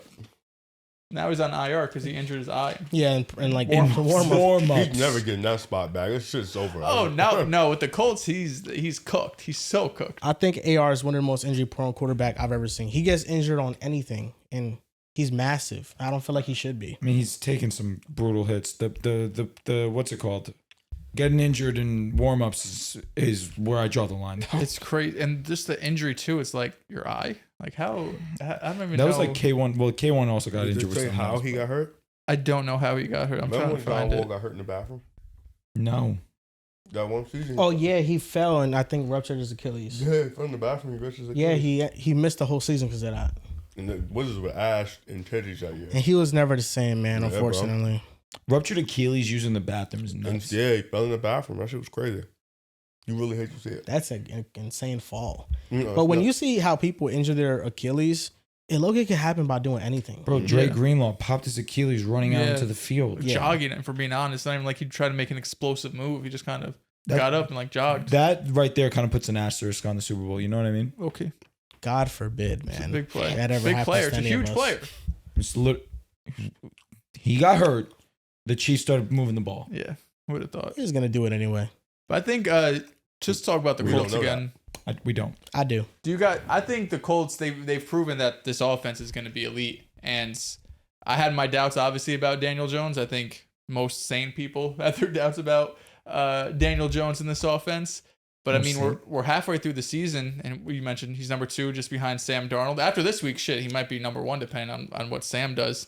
But this Colts offense is a machine, and the reason why I said Lions light was because of the way this offensive line can move people in the run game. Fair. Right? The Lions are a team that you feel at will, because if they want to run the ball, they'll just run the ball. A lot like Philly last year. When you have just no chance of stopping a team's run game because they generate so much of a push from your offensive line, they could do whatever they want, because that's when you see the play action from Daniel Jones. I mean, he had multiple times in this game where it's just a hard play action. It's a rollout to Tyler Warren, and Tyler Warren's taking the ball and gained 40 yards after the catch. His athleticism, his speed to this offense was really needed, because even though Michael Pittman's having, a nice bounce back year and some of these other pieces we're talking about, Tyler Warren feels like he could be an elite option at tight end. Like, he feels like, obviously it's early, but for the next decade, he should be a top 3 tight end in football, and someone that gives you real juice at that position and can break tackles and can be athletic, make catches over the middle of the field, have great hands. He looks like, one of the best players from this draft. And the fact that Daniel Jones can have that as a security blanket, and Shane Steichen has creative ways to get him involved in this offense, it just makes things so much easier when Daniel Jones isn't asked to do, take hits under pressure, because still the offensive line as a pass blocking unit is still not nearly as good as it is as a run blocking unit. But when you have those easy buttons just to get the ball down the field, it makes everyone's life so much easier. But the way JT looks right now, Bro. thank God. Because for the last few years, he's been dealing with like these, I feel like he gets like an ankle injury BS every year. And injuries, it's for like sure. high ankle sprain. And then you know how that works. You're out for 3 to 4 weeks. And then it takes 2 weeks to ramp up. And he never looks like himself. And at the end of last year, he looked like himself, but it was like a 3-week sample. But this year, this looks like 2021 Jonathan Taylor, when he averaged 5.5 a carry. And we're like, this might be the best running back in football. But when he's going like this and he's healthy like this, there's nobody as good as him. JT. It's him, and Bijan, and like they're in a tier of their own, it feels like right now. Saquon though? Yeah, but like when I'm last saying year, at their Saquon, best, yeah, at their for best, sure. like very obviously Saquon's sure. not in a good You gotta situation. start putting to him back succeed. in there. For sure. We CMC. gotta start putting him back in there. Because this he's has healthy, been he's back in the there. best he's looked all season. The only thing with CMC is he doesn't have the explosiveness as these two other guys. Well, he's just as shiftiness. He's just as good at open He's shifted, space. yeah, but he like I don't think we're gonna we're gonna see a 50-yard touchdown from this year. Like, Is that Does that the matter? end all be all? oh yeah, no, but I think we're talking about like, do you have to be number one, like that top tier? I think so. He's a backpacker of their offense. No, for sure. I'll No, say for sure. this, and I feel very confident in saying this. He gets to the second level, and it's him and a safety. He's beating them. Guarantee he's not getting caught. I haven't seen That has the not been the case explosiveness this from season He's because a the leader push between that the he's getting has tackles, been too. mid. Yeah, but yeah, for today sure. has been easily He's like the best blocking I've he seen may from not them. be Dels, and I'll say this. Think of it how like the young guys are in the NBA and the older guys are. They're not as athletic, explosive. They're more savvy, more skillful in that way. I think that's how Tay is to the wide receivers, where he may not Immediately be, the first thing that came as to fast mind. as they are. He may not be as explosive, but shit, he's still got that old school mindset. I think that's the same thing with CMC. Yeah, smarter than everybody right he's now. CMC's been doing it differently because, like you said, Riv, he's having to carry this offense. He's been leading the team in receiving. The and rushing receivers don't every play, single week. so they know you're getting the. CMC's getting the ball. That's not. I'm not trying to knock Christian McCaffrey. And also by Kittle any being means. back. Dude, Kittle being back already, you're seeing the difference in the push. Yeah, I wish he could get some damn catches. I know, me too, bro. I love Kittle. My heart, my soul, I do. How many catches does he have so far? Oh, yeah. Zero, Is that zero, me? it's He two literally has zero. targets, They have him blocking nonstop. Thank I you. should still win I my know, you're matchup, lit. but You're lit. goddamn. I needed him against Joel. He's gonna beat me. Yeah, Drew was talking a lot of We could smack get a garbage for the time year. touchdown. My team looks It's not great. garbage time, brother. Bro, Yeah, Drew there's actually not gonna be verbatim. any garbage time. Yeah. Verbatim, Drew told me because I made a trade with Mo. I made a trade where I traded Should start Tucker Kyron Kraft. Williams, Xavier Worthy, and Justin Herbert, and he gave me Patrick Mahomes, and everybody was like overpaid. Drew was like, "Yeah, I can't wait to play you this week because you made that trade and made your team weaker." But that's why I traded for Mahomes because it's a guaranteed 28. He's Well, giving me right Herbert now. played amazing in his own right today. Yeah, it was a lot of fantasy-wise. garbage time Fantasy stuff. A wise, ton I'm of saying. garbage time. Yeah. Fantasy wise, he dropped you 30 points. Yeah, no, he Bro, blessed. I'm about to win off a miracle though because a lot of his players played terrible. George Pickens didn't have a great fantasy day. Jalen Waddle had the didn't worst have a one of great all. fantasy Yeah. day. Yeah. And Um, Kittle's goosing me right now. Bro, I made the mistake of benching AJ Brown. Was it actually a mistake or did you make? Mistake No, as in it's like a mistake as in process. it's my problem. It's my Oh, mistake. oh, I'm owning up to that mistake because I was going to leave it as is. I've already made the decision. Like AJ Brown's too talented to bench. He's just somebody I'm going to have to live with what happens. Because nobody wants him. I can't trade him. Like nobody wants him right now. It sucks. I have to trade him after this week. Well, nobody wants to pay AJ Brown price for him. That's the issue. I get you. Yeah. Like Is that the league I'm in? it's the podcast league that we're Yeah, I winning was with about to say. Kenny and Dude, guys after from that D3. trade, both of our teams started going to the moon. Jokic Joe Yeah, Stars 'cause I in it just as started well. Junkins now. You're welcome. Yeah, thanks, bro. But okay, bro. So Could have been start Junkins and HN the whole time. guess Did who you I see Smitty started? today? I'm Yeah, good. Sorry. Guess who I started over AJ Brown, bro? A bum. Yo, it's one of the worst starts of all time. Matthew Golden. No. Josh It's a- Reynolds. It's a waiver wire pickup. Chris Moore. Yes. I started Chris Moore. I started Chris Moore in the league. I still won, thankfully. But Yeah. did he have 0? Did he do He anything? had 7.90. Oh, okay. It wasn't a dud of a game, but Yo, bro. No, I AJ picked him Brown up in a gave me week like too, yo, this 27. is about to be sharp as shit. Chris Moore, wide receiver 1, got the most targets last week. And yeah. Bro, I started Luke McCaffrey in the league. I That's how think desperate AJ had I a was. $120 and 2 TDs. Yeah, he had a great game. There's people giving fantasy advice like, yo, Jordan Whittington smash start. He ain't do nothing. You saw CeeDee Lamb today? Yeah, I did. He's that dude. Yeah. Okay. He's that dude. I just want to make sure you saw it. I mean, Riv, first off, would you ever anticipate that I'd be a part of the CeeDee No. Lamb fan The club? way your life has been, no You know way what I now. mean? You know I've always loved CeeDee Lamb. Be honest. He's allowed to say this. I really don't He's know. allowed to say this? No, he apologized to me though. And I've been here Oh, Yeah. do I since. need a pop? I've been here I love since. CeeDee Brown. So I every didn't put time. I didn't put no JSN over him. No, he I was never putting did. Pittman back in the day though. Pittman and shit. Oh, no, that was back wild. in the day, we were Yeah, putting DJ Moore and that was DeAndre wild, Johnson. though. That was wild. I What wasn't Oh, would you serious. shut the hell up? do you mean? I'm putting actually elite guys. You put Stop. Pippen over him. Stop. This is a way different world when we were putting Nah, Pittman over nah. That's when Amari Cooper was still on the Cowboys. was- Like, it's 2025 now. So what? Every time Puka or Jason have a great performance, I'm supposed to ping you like, yo, You saw that? I didn't pin you today though. You saw that? Well, you just told me. I feel like that's the same You checked thing. him right now. I just checked them to just remember. I just wanted. All I said was just remember who CD Nah, Lamb CD is. was- That's all I I said. remember who he is. I just remember who 88 is. When was you when nice. you talk about those top receivers and when you start naming names, just Yeah. don't ever forget to name 88. Are you going to forget forget it. about Puka? No, never. Okay, you're gonna But remember I felt him. like you was forgetting about 88. I did That's not all that forget was. about him. That's how I But felt. you constantly forget about 14. I'm not good with numbers, bro. Monroe. I'm the rest of Oh, my fault. No, He's I got like, him who's top that? 10. Cortland Yeah, Sutton? I got him top 10. I'm gonna be honest. Cortland Sutton's entering convos. I got him 8. Yeah, that's insane. So Who's- moved up only well, 2 spots. Tyreek was in front of him and shit. So we could kick Malik or Tyreek. him? That's nuts. Sorry, Malik. You probably Yeah, we're let's gonna take him be out. But I had amazing. Puka over him. BTJ over him. I'll put him on roll. Yeah, take a fucking lap. But Nico Collins or Mirage close. It's close. You know it's Production. Amon-Ra got it. close. Oh, production, dude. I can. Amon-Ra got it production. over everyone. Low Everyone's key. cap. You know what I mean? But like Nah, a yeah, lot of I know names. what you're saying. A lot of But names. look, Puka or Amon-Ra. That's tough. Gun to my head, I'm taking Amon. But that's your guy. I respect the hell out of you for doing that. I love both Gun of to them. my are my head, I'm guys. taking both of Jettas them are over- my guys. over Literally, Jerry both of them Rice. are my guys. You're going to die. Gun to your head. Jesus What do you Christ. mean? You didn't have to do that.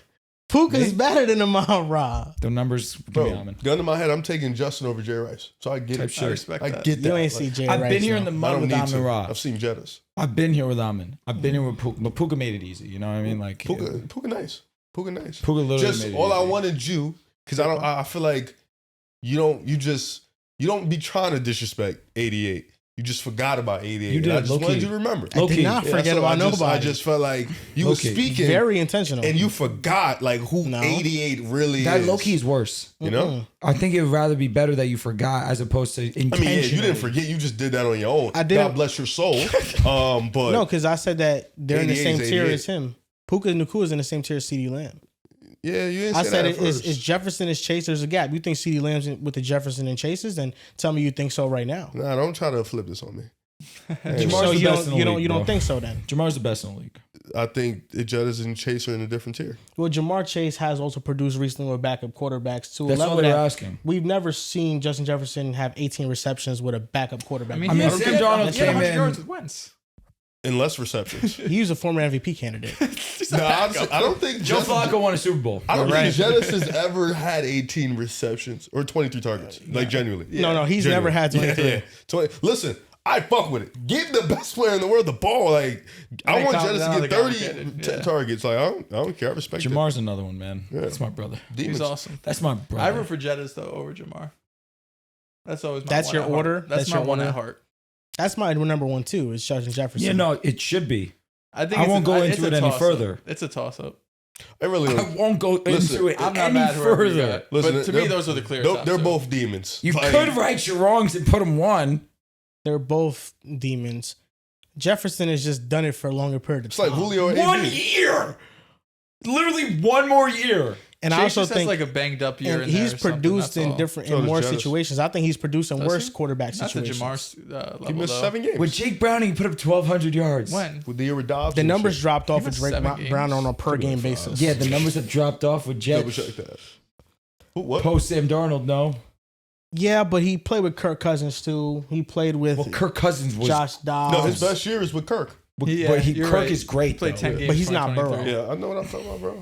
He had 1,000, I think. In I that forgot. year. I thought Before he missed Kirk Cousins more. went Yeah. down with The the torn hammy- it was the Achilles, he hammy was stuff. playing at MVP level. So He was playing awesome. 4 years of 1,400 plus for Justin Jefferson, and then the other year he has 1,000. But I don't know. There's no question Both that OPOYs. there's no question that Jamar is more Capped. explosive than Jamar's him, not. though. And Triple crown, Jamar, though. Yeah, Triple Crown was elite. Jamar only has 2 years of 1,400 plus, but one of them was the Triple Crown year in 2024. And he was injured, and one of them still got 1,000. So was Yeah, Jet. so Jet too. No, for sure. Jet got Jet it. was actually all Jet the way was to in- OPOY that year. Yeah, Second half of the year, 10 he games, went he had 1,000 yards. Yeah. Jamar had 1,000 yards in 13 games. Yep. That's insane. Yeah, like, fucking dude got hurt. Hammy, bro. That shit, I hate a hammy, Killed bro. me. And that was the year he was on receiver, I too. think that was when CD had 17. Yep, that is true. But that is 1 and 2. You think that Jettis is better than Calvin Johnson? I think Jet is Easy, better easy, than God, easy. bro. Okay. Nah, Jet, like, all jokes aside, no. Like, no. Non-trolling. You're not even the best in the league. How can you be better than Calvin type shit? Who's not the best in the league? Jet. Yo, get that up, bro. But what's the name? No. Yo, where's Jet? Where is Jet's Triple Crown? Yo, Jamar got that shit. Cooper Cup got one. Jet What's the clears best? him. Like, it ain't even a talk, actually. Like, it's not even funny how much he clears him. Okay. Steve Smith won it too. Oh my God. Respect Steve Smith, bro. What the hell? I'm laughing with Joel's funny. No, come on. There's levels, but Steve Smith's a Steve legend. Smith's legend. Steve Smith So is all a due legend. respect to Steve You know what? Smith. That's He my has fault. 89. That's my fault. I can't First even one let of the toughest wide honest, receivers Cooper Kupp's ever. also a legend. Sure. I'm giving out legend, or I'm spitting. He's like legendary a D-Rose, he's like a season. D-Rose Legendary Automatically season's legend. different than legend. Legendary D-Rose season, legend. automatic legend. Yo, fact or fiction? Tim Tebow legend. No. Legendary moments. You're His legendary bugging. moments. Yo, we're gonna remember Tim Tebow forever. College, yes. No, single what he did in the season. NFL was awesome. Bro, Please. What? NFL legend is He had nuts. some nuts. He had some crazy Tim comebacks. Tebow as is one- definitely the a one legend. year with Denver. Bro, He's not- think about a media star. When was the last time? Did we ever You'll see never a see player something like that again in your life. who was Probably loved not. like Is Jeremy Tebow Lin ever was? a legend for Linsanity? Cook? He's cooking. Sure. I see what you guys are Tim saying. Tebow is a legend for Tebow a time. legend. Bro, he They're- had people going like this on the sidelines. I get both sides. I They're, get both they're sides. legends. I don't know. What's the word for it? We need a word for it. Yeah, There's it's a like different. It's a An not. It's a different word. icon. No, okay. Icon's bigger. Yeah, icon Legend's is better. bigger. We're here. Yes, we found legend. something. It's These are legend. legends. Yes, Icons they're are different. legends. Yes. Icons, All right. yes. As long as we find something. Yes. You can yes. write the Yes. history books Yes. without Tim Tebow and No, Jeremy No, Lin. you cannot. Yes, what? No You comment. cannot. You can. Now without D Rose. So let me tell you, No, answer not me this. D-Rose, man. Number one defense in the league. You go into Mile High, Yeah. you go up against the team Yeah. that's supposed to not throw for anything, and you let that guy go for 316 and a walk-off touchdown in OT. 316. Don't forget that. Exactly. There's levels to this shit. Yeah. That's legendary shit. Talk. God entered the chat that That, day. yeah, you can't talk the NFL history without the round one victory he had over the Steelers. Yo, That's bro, like saying, yo, the Minneapolis Miracle doesn't matter because it was in round one of the it's a moment. playoffs, It's a right? moment in history. No, but That's it's a a good top 10 moment That's of a all great time. point. That's Thank a you. great point. Yo, Jet, Thank you. Jet better than Steve Smith. Oh, no, he Duh. is. And Steve Larry Smith's better Fitzgerald than and Cooper shit, Kupp, and all though. of them. Larry Cool with Fitzgerald, he's on his way. Larry even He'll said be himself. better No, than Larry him. himself He'll said be Jet better than him. He'll be better than Larry him. said himself. He's He like, will be better than him. no, he's better. Larry, I've gotten to the point where I'm not mad that you said that, but I'm not either. I'm mad at the fact that I feel like Larry Fitzgerald is the one humble. He is. historic all-time He is. receiver that always gets disrespected and underrated. I mean, true. Because- I got his vouch. Because Jared the been saying one that shit thing, for almost a decade the now. one thing that they knock with Larry Fitzgerald is the explosiveness. I saw him in a playoff game against the Packers rip a screen for 50 plus yards. How about the play in the Super Bowl against the Steelers when it's literally he catches the ball and runs 70 yards, no one in sight. He is a Mr. Explosive player. I don't know why they treat him like let he's me ask Michael you, Thomas or something. If he's so disrespected, how high do you have him on your wide receiver list all time? Bro, he's top Most five cer- all time. Okay, this You is don't a believe I that. think Larry Fitzgerald All right, is that high. Calvin or him? Easy, Calvin. Larry Fitzgerald. What? On an all-time ranking, for sure. What? So Frank Gore is better than Emmett Smith. Emmett Frank Smith. Gore is better than Terrell Wait, Davis. wait. Yo, Frank Gore or Terrell Davis. Sometimes you Yo, can take straight the- face. Yo, Frank dead Gore or ass. Terrell Davis. Can I answer a Joel, question? sometimes You asked me you like can- Gore or five. Terrell Joel. Davis. You asked me like five, Joel, bro, in a sometimes row. you can I take the care shorter about peak this one more. over the longevity. got Okay, it. I understand I what got you're it. You know what I'm saying. saying? That's all But I'm saying. can I No, answer? answer this one first. No, Frank no. Gore or Terrell Davis. I'll answer your first question need that first. one more than anyone. Your I first didn't ask question, those. he said, is Frank Gore better than Emmitt Smith? Emmitt Smith course, is the it's Emmett, Russians' yes. leader. It's Emmett. Frank In Gore or Terrell history. Davis. Frank Gore or Terrell Davis. Straight face. I'm going with Terrell Davis. Okay, so then that's it. My new. What did Calvin Johnson do in 1 year that was better than anything 1900. Larry He Fitzgerald did in has 1 a year? single season record for yards. Yeah, yeah. Is that just clears any Larry Fitzgerald it's year? the most yards in a season. Larry Fitzgerald, if you combine one a of the best playoffs, he has he a had great a playoff runs. Larry Fitzgerald had a historic playoff run. He did. What? He did. But brother, But- what do you mean? What has he done that comes close? What? I'm not saying that comes close. Listen, if you want to take that Calvin year, now you got to listen because you're not listening. No, my mind's off. Larry Fitzgerald best season. We're talking about the year the Cardinals went to the Super Bowl and what he did on the playoffs. I'm taking that year over Calvin's year, bro. Calvin objectively had the best wide receiver season in a single season. Like, that's objective Not including fact. playoffs. He played for the fucking Lions, dude. I don't like. What are we doing? Are you serious, bro? Larry Fitzgerald that's where he was You know what? nicknamed Larry What year Legend. was that? For Larry Fitzgerald, I think that was like 10. 2008. Yeah, there it is. I'm gonna combine the yards for the regular season and the playoffs. If he does not have more, then Megatron. Honestly, in that's that a- that's a good in that marker. season, Riv, it's over. Riv. So I'm you're listening. telling me I'm right now listening. that your basis for comparing something, if it's better than it, based on a moment, is just the totality of yards, does that mean that I compare NBA players and say this guy had more total points in that run? That's why it was better? It's different.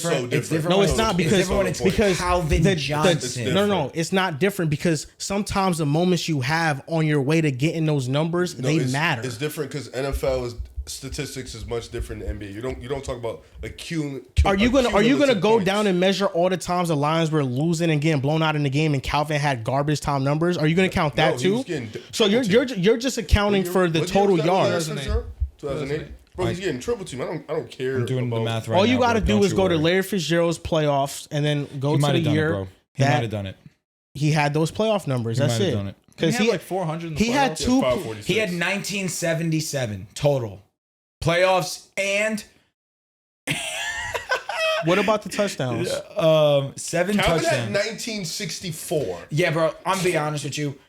The Did the touchdowns Lions matter. make the playoffs this year or no? Probably not. No, that was without the playoffs. You're saying correct? Yeah, that's without the play. That's without the playoffs. They didn't make it. It's a no. They didn't. No, they didn't make it. They didn't make it. no. They made the year It's a before. 10 What was yard their difference. record? I think they were. Dude, I mid. don't think that matters. We're talking about wide receivers. No, but I'm just asking. Like, what was the record? Bro. I'm not using that to base it. I just want to know how I'm just competitive saying you lines said were. 4-12. what single thing? Well, are 4-12. you're using your top 5 as who you think are the best because of their career or what who they've you, Who accomplished. you think's the best? See, because I I'm- think player for player, Calvin's better player. I'm different than you guys. Calvin might be the second, third best wide and the receiver. fact that I don't judge guys off of just a peak. I judge guys off of their entire body of work.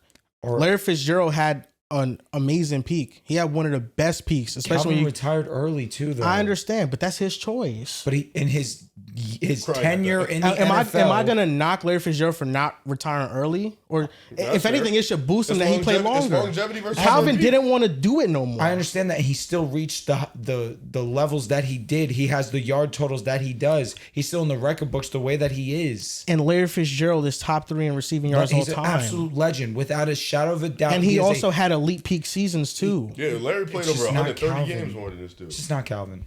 I mean, I think that Larry, his Megatron more All Pros. how many All Pros did he have? 4. Yeah, he was Yo, different. In less Hey, seasons. Yeah, AB or Larry Fitzgerald. Antonio Brown. Okay, But I'm with you. Yeah, but I think Megatron's that better than Antonio Brown. I think Antonio Brown has done a little bit more in his career than Calvin Terrell Johnson. Owens or That's Larry why. Fitzgerald. Okay. T.O. Jerry Rice or Larry Fitzgerald. I'll go Jerry. Randy Moss. Right? Come on. Randy You know what I Quinn is mean? Larry. Like, I think that's close too. even let's I think take it Larry a step Fitz- further. This could be a hot one. Tyreek Hill or Larry Fitzgerald. Larry.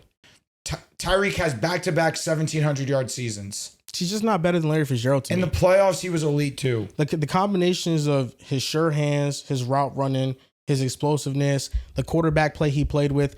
We also have to take into account like Calvin Johnson Played with Kurt Warner. played with Matthew Stafford the entirety of his career outside of his rookie season. Larry Fitzgerald, yes, he did play with Kurt Warner, but that was for really Handful two of seasons seasons. max. Yeah. But he was playing with bums, and he was elite. Calvin was getting triple teamed. He also played with Carson Palmer. Are we saying that Larry Fitzgerald wasn't getting double teamed in his He time? wasn't getting guard like Megatron. He was also playing against with Megatron Carson just has Palmer. some hilarious double and triple No, team for pictures. sure. Like, But nobody's getting Larry guarded by Fitzgerald Megatron. is also the guy that you're game So planning you're for. saying you're taking AB over Calvin? We're doing I would LT. take Antonio Brown over Calvin LT Johnson. versus Yes. Wow. Yes. Wow. I've never heard Julio that before. Jones or Larry Fitzgerald? I'll go Larry. People say are passionate.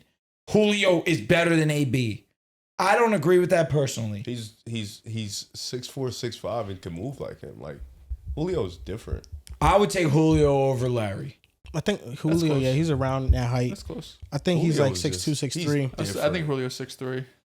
But no, like I think Larry Fitzgerald gets very underrated, bro. I Like, agree with when that you look statement at, especially when you wholeheartedly. look at the all-time moments, like bro, we're talking about him being one of the best throws in Super Bowl history away from Super Bowl capping off champion. a historic wide receiver season and winning Super Bowl MVP. Easily. Like what he did in that game Easily. was one of the best receiver performances in Super Bowl history. 100% agree. And I feel like he doesn't get his recognition. Like all of his numbers, longevity, he was there. Even when Carson Palmer went to Arizona and Larry was on a downtrend, he was still producing at a high level. Larry's only really bad years were like towards the back end. For the most part, even when he was older, he was still a great wide receiver. I agree. So that's why I feel like he gets disrespected in these conversations. I feel like y'all go a lot based on peak, how to measure like a career and stuff. But I mean, peak for peak does matter. I like players that have the peak but also had the longevity. So I like the both of them. I mean, Calvin did play 10 years in the league. I mean, if your peak is that good, Yeah, I mean, If your peak is that good, you're in the conversation. yeah. It doesn't mean you clear everybody in the conversation, though. That's feel where like- I'm at. I feel like longevity can be overrated a little bit. It depends how good you are during the longevity. Yeah. If you're consistently like Larry has the longevity, but he was also awesome while having longevity. It's not like no disrespect to Frank Gore, but like I mean the last Would few you not years he take was not a MJ's 1,000-yard peak rusher. over Kareem's longevity? Even though Kareem's longevity is probably the greatest ever. I would take Jordan's peak over like everybody, yeah. That's what I'm saying. But it's all the things that came with it, though. It's the winning that came with it, too. And I know it's different because... I'm saying just to a lesser Yeah, yeah. scale, like, you know? Like I know peak it's different because, when like... you say Kareem won 6. I mean, you're right. But, you know, Michael Jordan, like the MVPs or scoring titles, like just the absolute dominance in that span, it was like... There was no question he was the best player in the league, and he proved it consistently. And I know in the NFL, you can't really do that, bro. It's 11 versus 11, 22 players on the field got a responsibility. In the NBA, you could impact One your dude team could much just take more. over. Yeah. I think it was no doubt, though, when Megatron was playing, he was the best wide receiver in the league. Hands down. Yeah. Hands down. Yeah, no, for sure. He was that good, bro. I mean, Calvin Johnson was different. Very few undisputed bests at their position in that time, too. and he Not a was lot one of them. dudes were feared like him, man. I feel like people were In terrified. to NFL guard him. history, the most feared guys: Ray Lewis, Yeah. Lawrence Taylor. Like You feared offensively- Brady. You feared offensively, Brady, yeah. regardless. If y'all see the way people talked about Julio, Ed Julio's Reed, up there. Brian Dawkins. You feared these. But it's mostly the Megatron. defenders who could smoke you. And Calvin just like, bro, I have no chance of guarding him. He's a 4'3" guy who's 6'5". all the Derrick feared Henry's guys. up there, All too. the feared majority of the feared guys are on the defensive Yeah, side of the yeah, ball yeah. because they're merciless. They want to take your head off play after play. You're terrified of Megatron. He's Runs a so fucking 4'3" at 6'4", 5". Yeah. God gave him so Smooth much. route runner. Can go over the That's top. Glaze. He's nuts. Imagine he played in this current Lions offense with these Oh my weapons, God. with this coordinator, Jared Goff would sell him. with this version. Just joking, Jared. Nah, you're probably not. Now we're gonna do an NFC North temperature check. We need that. 1 through 10. 10 being hot, you love it. You're all in on this team. Salivating type. You're in the sauna with them. Like Ooh. you're getting Sweating. moist, you're sweating. 1 being they're Two kind of bros in the sweating it out. freezer. You're I have not hot a take. believer I in the got a hot team. take. No, I think no team in the NFC North should have higher than a 7 right now. Well, we'll get into it because the first team we're gonna start with. No, I'm saying I think like when we do it, like no team should have higher. We than should 7. go in rank of division. So who's at top? Standings. At the top of the division or the temperature check? Or you want me to name you the standings of how I it want is the officially? standings. Right now, the Packers are 1-4, 1-1. We're counting the fact that because the Lions haven't played. And because, no, I think even if the Lions win, the Packers will be 1. They'll have 5 wins. But it's the win percentage that matters. Who gets first place? Fuck. Because they did that the tie. Packers have a tie and they didn't get a loss for that, their win percentage is Yeah, better than Makes it theirs seem still. like they play less games. Yeah. It's really stupid. That's embarrassing. It is. Yeah, but I mean, it's the Packers, bro. But the Lions, they're second. Number 3 is the Chicago Bears. And number 4 is the Minnesota Vikings. Now, we can start off with the Minnesota Vikings. What's your temperature on them right now? No, No, We're gonna start We're not one. going 4-1. no, we're gonna go 1. No, I like One that because I four. want to start. I want to start at the top Yeah, I want to start at the top too. I think it's funny how we didn't start at the top. I would like to start at the top. because he's ducking. We haven't talked about We Green could Bay start- ever since. We could start at number 1 if you Ever want. since you had them little funny 2-week wins and you were geeking on top of the world, we have not talked about Green Bay since. And who have they played since? A bunch of shit, Good. and they barely can wipe. Rick, What's your temperature we've check? talked about the Packers every week. We No, joke we don't have on the we don't have Packers a to- every we don't week. have a topic Yeah, about we the joke. Packers. We For talk sure. about them all the time. We talk about the Jets too. We don't have a topic. We don't. Oh my god. What We are don't you have a doing? topic about them, but we talk about them. What's your temperature check, buddy? I want you to be as objective as possible, and just because of your team now, I want you to be realistic. I'm at a 7 with them. The a fair Packers are number. at a calm 7. Okay. I feel like Interesting.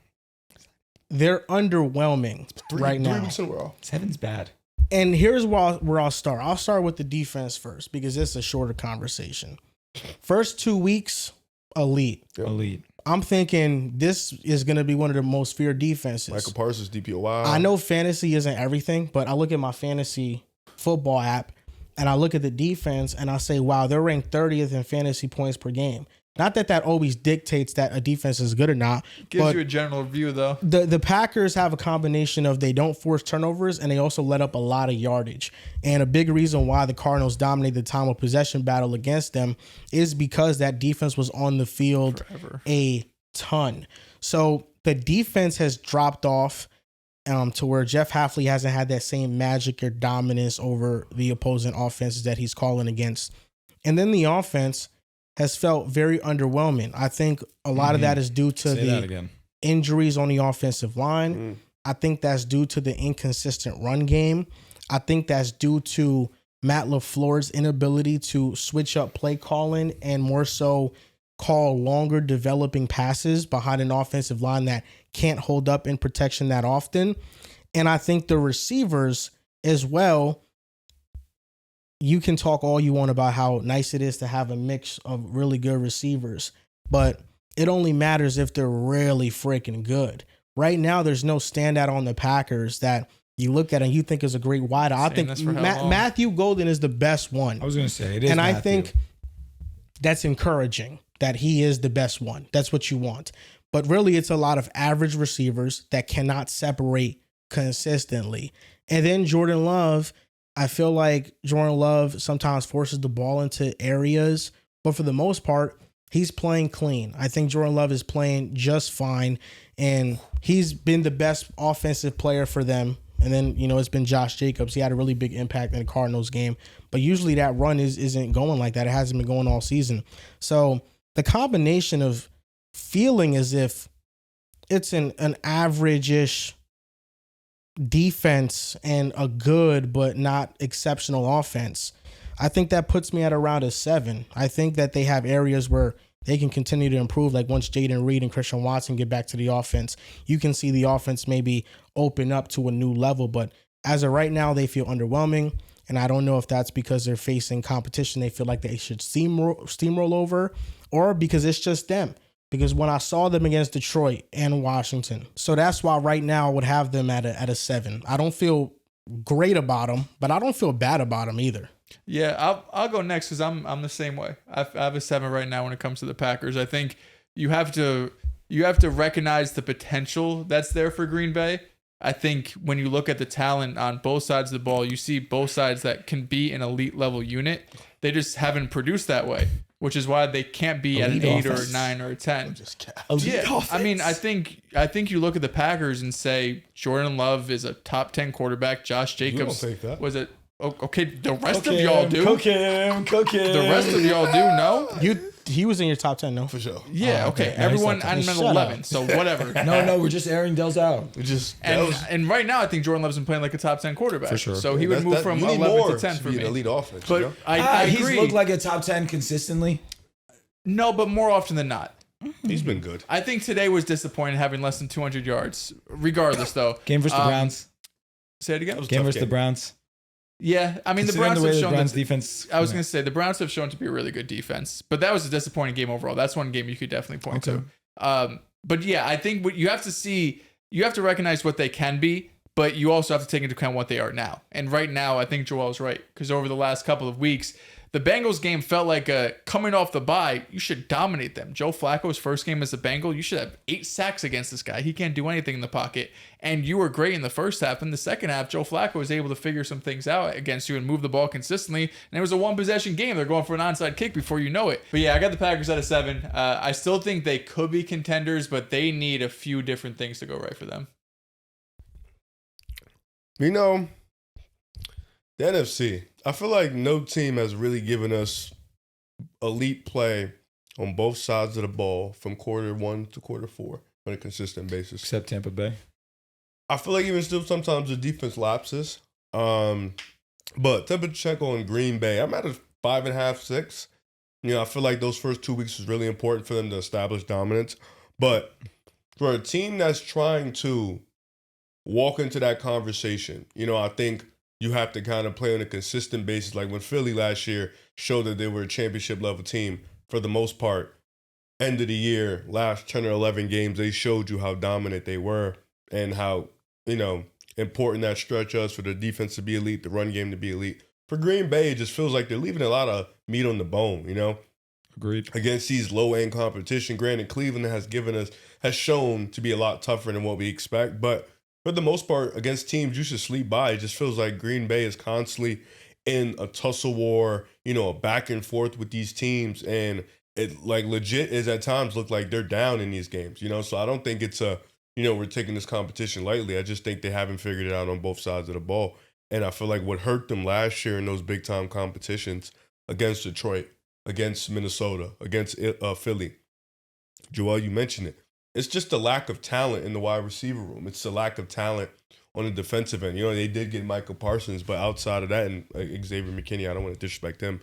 They don't have a ton of star power on offense outside of Jordan Love, and I guess you could say Josh Jacobs, but the run game hasn't been there this year. They don't have a lot of star talent in the wide receiver room. You look at Detroit, they have Amon-Ra, they have Jahmyr Gibbs, David Montgomery. You look at Philly, A.J. Brown, Devonta Smith, Saquon Barkley, even though he's been struggling this year.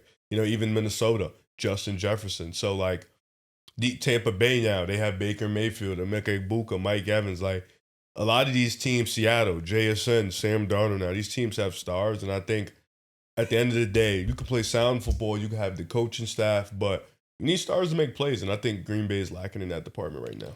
It's been unfortunate that we haven't seen Josh Jacobs be as dominant as he was last year, but I think he's starting to find his groove over these last couple of weeks. I think plus matchups in all three of these games, to be fair, against the Cardinals, against the Bengals, against the Cowboys. These are all games that we expect Josh Jacobs to be great, and he has been. So that's a positive. I just don't love this offense. It's too inconsistent. The passing game is a little bit lackluster. It's underwhelming. I think Matthew Golden has had opportunities to make plays. Jordan Love and him just aren't consistently getting on the same page. Romeo Doubs has been solid. I'm excited to see when Christian Watson comes back. Maybe that gives them the boost they need. You have that big play threat on a consistent down-to-down basis. The defense has been underwhelming these last couple of games too. I think that's really what's been disappointing me the most. You go out there and you get dotted up against Dallas. You tie in an overtime thriller. The Bengals look a lot better than any of us anticipate. And then today against the Cardinals, Jacoby Brissett had a really good game and was leading for a majority of this game. They had control of this up until the very end. Trey McBride was awesome today. Got to give him his credit. Jacoby was awesome. I have nothing negative to say about the Cardinals in that regard. They're an inferior team that played really strong football from quarters 1 through 4. I'm not going to go that far. That being said, the Packers are supposed to be contenders. They haven't looked like contenders to me, which is why I'm at a 6. I'll say the one last thing before I move on. 4-1-1. You know what I mean? It'd be a lot different if they lost a couple of these games. The Broncos are 5-2. What are you at with them? You know what I mean? It's probably like a 7. Philly is 5-2. Where are you at with them? Philly probably maybe an 8. Just because I've seen them in the past take care of business. They haven't looked good, and there. they're 5-2. Yeah, Philly last year, to be fair, started off the year not looking great. Yeah. But also the Packers offense, for as much as we're nitpicking it, is still a top 10 offense in the NFL by every single metric. The Eagles offense was 30th at 2 weeks ago. So I still believe in them. I do believe in them too, but I think the Packers, they're just a steady, really good football team. And sometimes they don't reach those elite levels, but you always get a floor with them. You always know they're going to be good. You always know that they're going to move the ball. They're going to have. Good enough. They're going to string a couple of drops together. It isn't good enough. Right now is not against the opponents, but it's also is this how they're going to look like against elite level opponents? I don't believe so.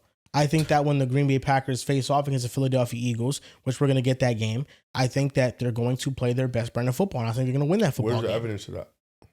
Just what I've seen from them playing Detroit. The first game of the year, they lived up to the challenge. So I think that Green Bay, when they face Detroit has that, they have the week 1 saving them right now because other than that, they have nothing. To Arizona's credit, we've been shitting on them recently. They lost to the Titans. Every game has been a one-score affair. They don't get blown out. They've been in basically every single game. Again, the Cardinals. Not some great competition all the time, but they haven't really got blown out this year. So the Packers on the road, They handled business in a game that was really ugly. Josh Jacobs was questionable going into it. They're 4-1-1. Now, that's why with the Packers, I'm at a 7. 10 out of 10 is like, I think, they're untouchable. That's what you was There's no, I was after week 2. I mean, Did you shit, see how you they should've looked? been. My goodness.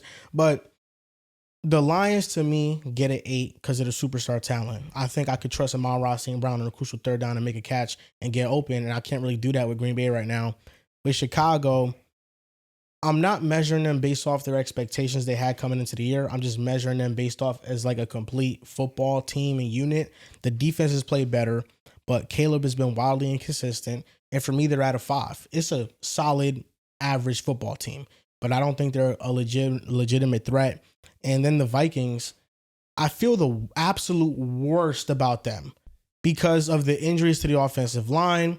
They had Sam Darnold and Daniel Jones in the building, and you might have downgraded at both, definitely, with the way they're playing. But it's like you had both quarterbacks who are number 1 and 2 in EPA per play in your building, and now you're with Carson Wentz, and JJ McCarthy is still a huge question mark. Like right now, the Vikings, they just have to prove that keeping McCarthy, and I know it's not going to be a 1-year thing, it just silences all, but that was the right decision over Son and Sam. That is going to be the cloud over their head all season long, and the narrative around that team all season long. They wanted no competition with JJ. They wanted JJ to feel confident, secure that he was the guy moving forward for them. It sucks that he struggled and got injured. And now they're in a position where Carson Wentz has to play. And you said it earlier, and I don't overly disagree. I think Carson Wentz bounced back nicely in this game after making 2 terrible throws. It would seem like back-to-back with these 2 turnovers. I thought he played a decent game today. He has a really strong connection with Jordan Addison. That's obvious. Him and Jordan, that's his guy. Jordan has been awesome. Not me. He did. You don't like Jordan? No, I thought it Justin Jefferson. No, it's true. No, Jefferson, But Jordan against QM today was doing a great job of winning consistently too. I want to give him his acknowledgement there because not many have been able to do that. I'm not out on Minnesota still. I'm same as you though. I'm thinking 5. I don't know if you're lower than a 5. I was at a 3 with Minnesota. Okay, I'm at a 5 with Minnesota. I think that we just need to see them get healthier, and that's coming soon.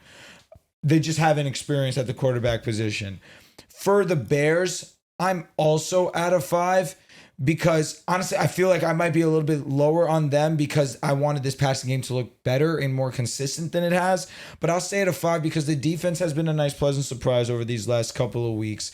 I love what I've been seeing out of the run game. We constantly shit on DeAndre Swift, but he constantly is productive.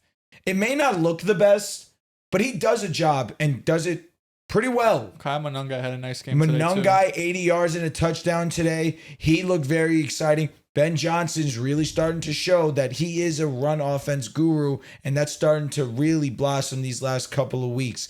You're missing your guy taking that next leap, and it's Caleb refining the accuracy. That, with the sacks, I think we all agree with the sacks, he's been a lot better this season. It's just a matter of working on your touch. Not everything needs to be at 100 miles an hour. You can start putting a little, some touch on these balls, and your offense would be a lot better. I'm at a 5 with them as well. I'm on the same level with Minnesota. I think Minnesota has better days to come, though. Of course, same thing with Chicago with the Lions. If they had one win against the elite teams that they've played, I'd be at a 10. For that, I do think they win against the Buccaneers. This could vary from today to tomorrow. Right now, I'm at a 9. They're so loaded. They have unbelievable amounts of talent. This run game still has been great. Passing game, you know what's up. Defense is only getting healthier. And Aiden he's 100% back already. He looks incredible. Ali McNeil, these guys, the secondary's banged up right now, but they're going to get healthy soon. God willing, of course. Every week, it seems like they're getting another player back. So I'm at a 9 with them. I think that we need to see them beat real competition. They did beat the Ravens, but then the Ravens, of course, have looked very underwhelming since that. They're very injured. Defense has been lackadaisical. So a lot of people are kind of lowering that win for them, even though it was huge in the moment. They were underdogs to go and on the road 100%. So I don't want to take that win away from them, but I know some might. So I'm still at a 9 with them. I still think that they are top 2 most talented in the NFC. 7.5. No, I'll go 7 with Detroit, 6 with Green Bay. I'm at 5 with Chicago and Minnesota. I think it's different. I think Minnesota is, wow, that was terrible. I think Minnesota is just a little bit banged up right now. So it's really hard to give their team a full analysis. Like you mentioned, their offensive line has been banged up all year. Their quarterback situation is a little funny. JJ was not playing well, and Carson Wentz at this point in time is a backup. Although he's played okay for them, you can clearly see in the moments where he does cost some games, like in times against Philly where he holds the ball too long or throws some terrible interceptions. But Addison is back. He looks great. I think that's dope. You have that 1-2 punch. Defensively they can't stop the run, although they stopped the run today. But their pass defense for the most part all year has been sound. For Chicago, I think it's Caleb just being inaccurate at times, just being a little frantic with the ball. I think the defense is solid, but I still think it's devoid of some talent. So that's why I have them. I think Chicago and Minnesota, they're around the same tier. With Minnesota, it's more of a health thing. With Chicago, I think it's just Caleb being a little bit better from a down-to-down basis. Their defense just being better from a down-to-down basis. With Detroit being so low, I think it's the secondary. I'm not a fan of it. I do think their safeties are one of the best safety duos in football. Their cornerbacks leave a lot to be desired. Their linebackers are okay. Offensively, I think they're really good. I think they're great. I think just like you mentioned, no real big-time wins. I can even count the Ravens, but you're 1-2 in those scenarios. Losing to the Chiefs, losing to Green Bay. You've done what you've always done, though. You've beat the teams you needed to beat, and that's the difference, I think, between them and Green Bay, where Detroit, they don't leave no meat on the bone when it comes to bad teams. They destroy them. With Green Bay, it's been a little different this year. But I think, for the most part, yeah, that would be how my temperature check would be. I'm with Drew when it comes to Detroit. I'm at a 9. I know they lost to the Chiefs. Man, I really think if that Jared Goff touchdown doesn't get called back, I feel like it could be a completely different game. Yep. It just kind of zapped them, their energy. They lost by 2 touchdowns. I understand that, but they were able to move the ball down the field. They averaged over 5.5 a carry in that game. So it's not like the Chiefs just went out there and just like put belt to ass and Lions couldn't do anything. They were able to score. I think once they had the penalty, kind of just it took away from the opportunity. And I hate to say it, the Amon-Ra drop was crucial. That drop too, yeah. I mean, it's two things that it's fine details. Amon-Ra doesn't drop anything. They couldn't. No, for sure. They had 30, but that's what I feel great about Detroit because I feel like offensively they could go bar for bar with anyone. Like I feel like in any given game they could drop 40 or 50 points. They're on a short list of offenses when it comes to who dropped 40 this week. Detroit's going to be on that list because they could run the ball, they could pass the ball. We know how great they are. So I'm with a 9 with them. Like they lost to the Chiefs, but I still give them credit for the Ravens win. The Bears they dropped 52 on. The week 1 game against the Packers, it feels like it's not even the same team. Like we have to knock them for it because they got smoked.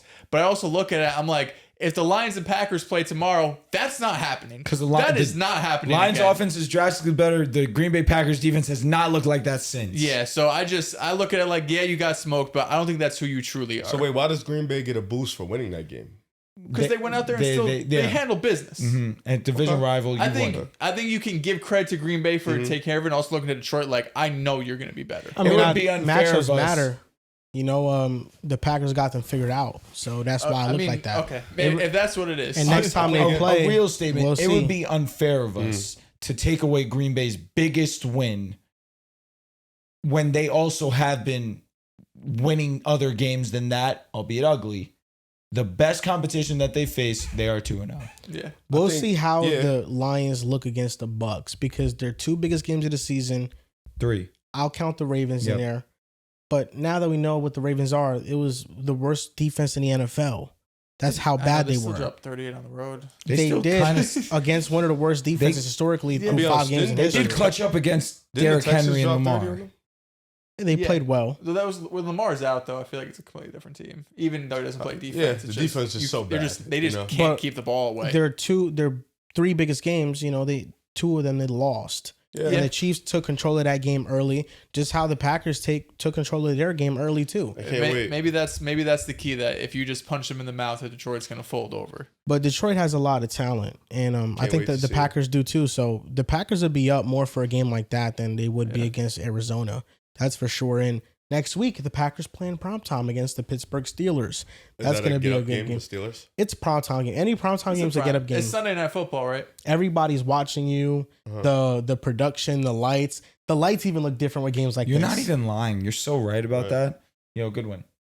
Good one. That's a great call, Riv. Yeah. Oh 49ers shit. won. Yeah. There we go. Jersey CMC Bijan jersey As swap. they should, for sure. That's elite. Or- Stuff. Elite. You gotta go It's in like a me week. and You you up gotta go and sit down and make a video and give your player introduction. It's a whole ceremony with this, bro. Shit. Yeah, no, It's a prime big time game. against Aaron Rodgers. That's so cool. Yeah, I mean, it's Green Bay. It's Aaron Rodgers. I mean, yeah, it's Dope, you know. Aaron. What do you mean, It's- Aaron it's a Rodgers big against game. his former It's a big team? game. It's going to be a big game. It's historic. Let's go Steelers. I'm with you. It's dope. It's dope. Are you guys gonna pick the Steelers? No. I wish you Oh, would. no way.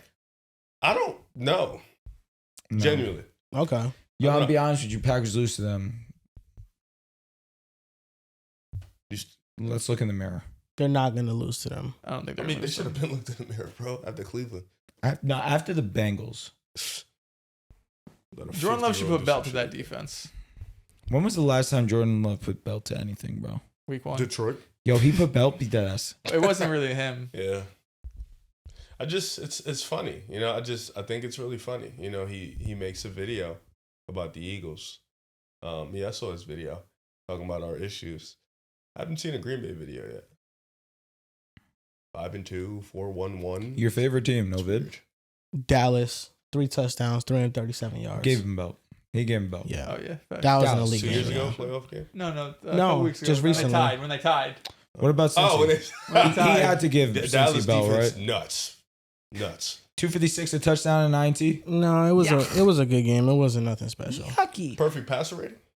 No, Well, somebody had that too. you had him Love ranked above Hurts, so You had him bottom 10. Bottom 10 guys could not have a perfect passer rating. I didn't have him bottom 10. Let's go to the footage. Yo, I What? didn't. Let's go to you the called him a bottom 10 footage. quarterback. When? Last episode. Let's Last week. go to You literally the did that last footage. week. No, And he I did it didn't last say year. No, that. you did. No, I'll be honest. None of us said anything. but I saying wasn't here.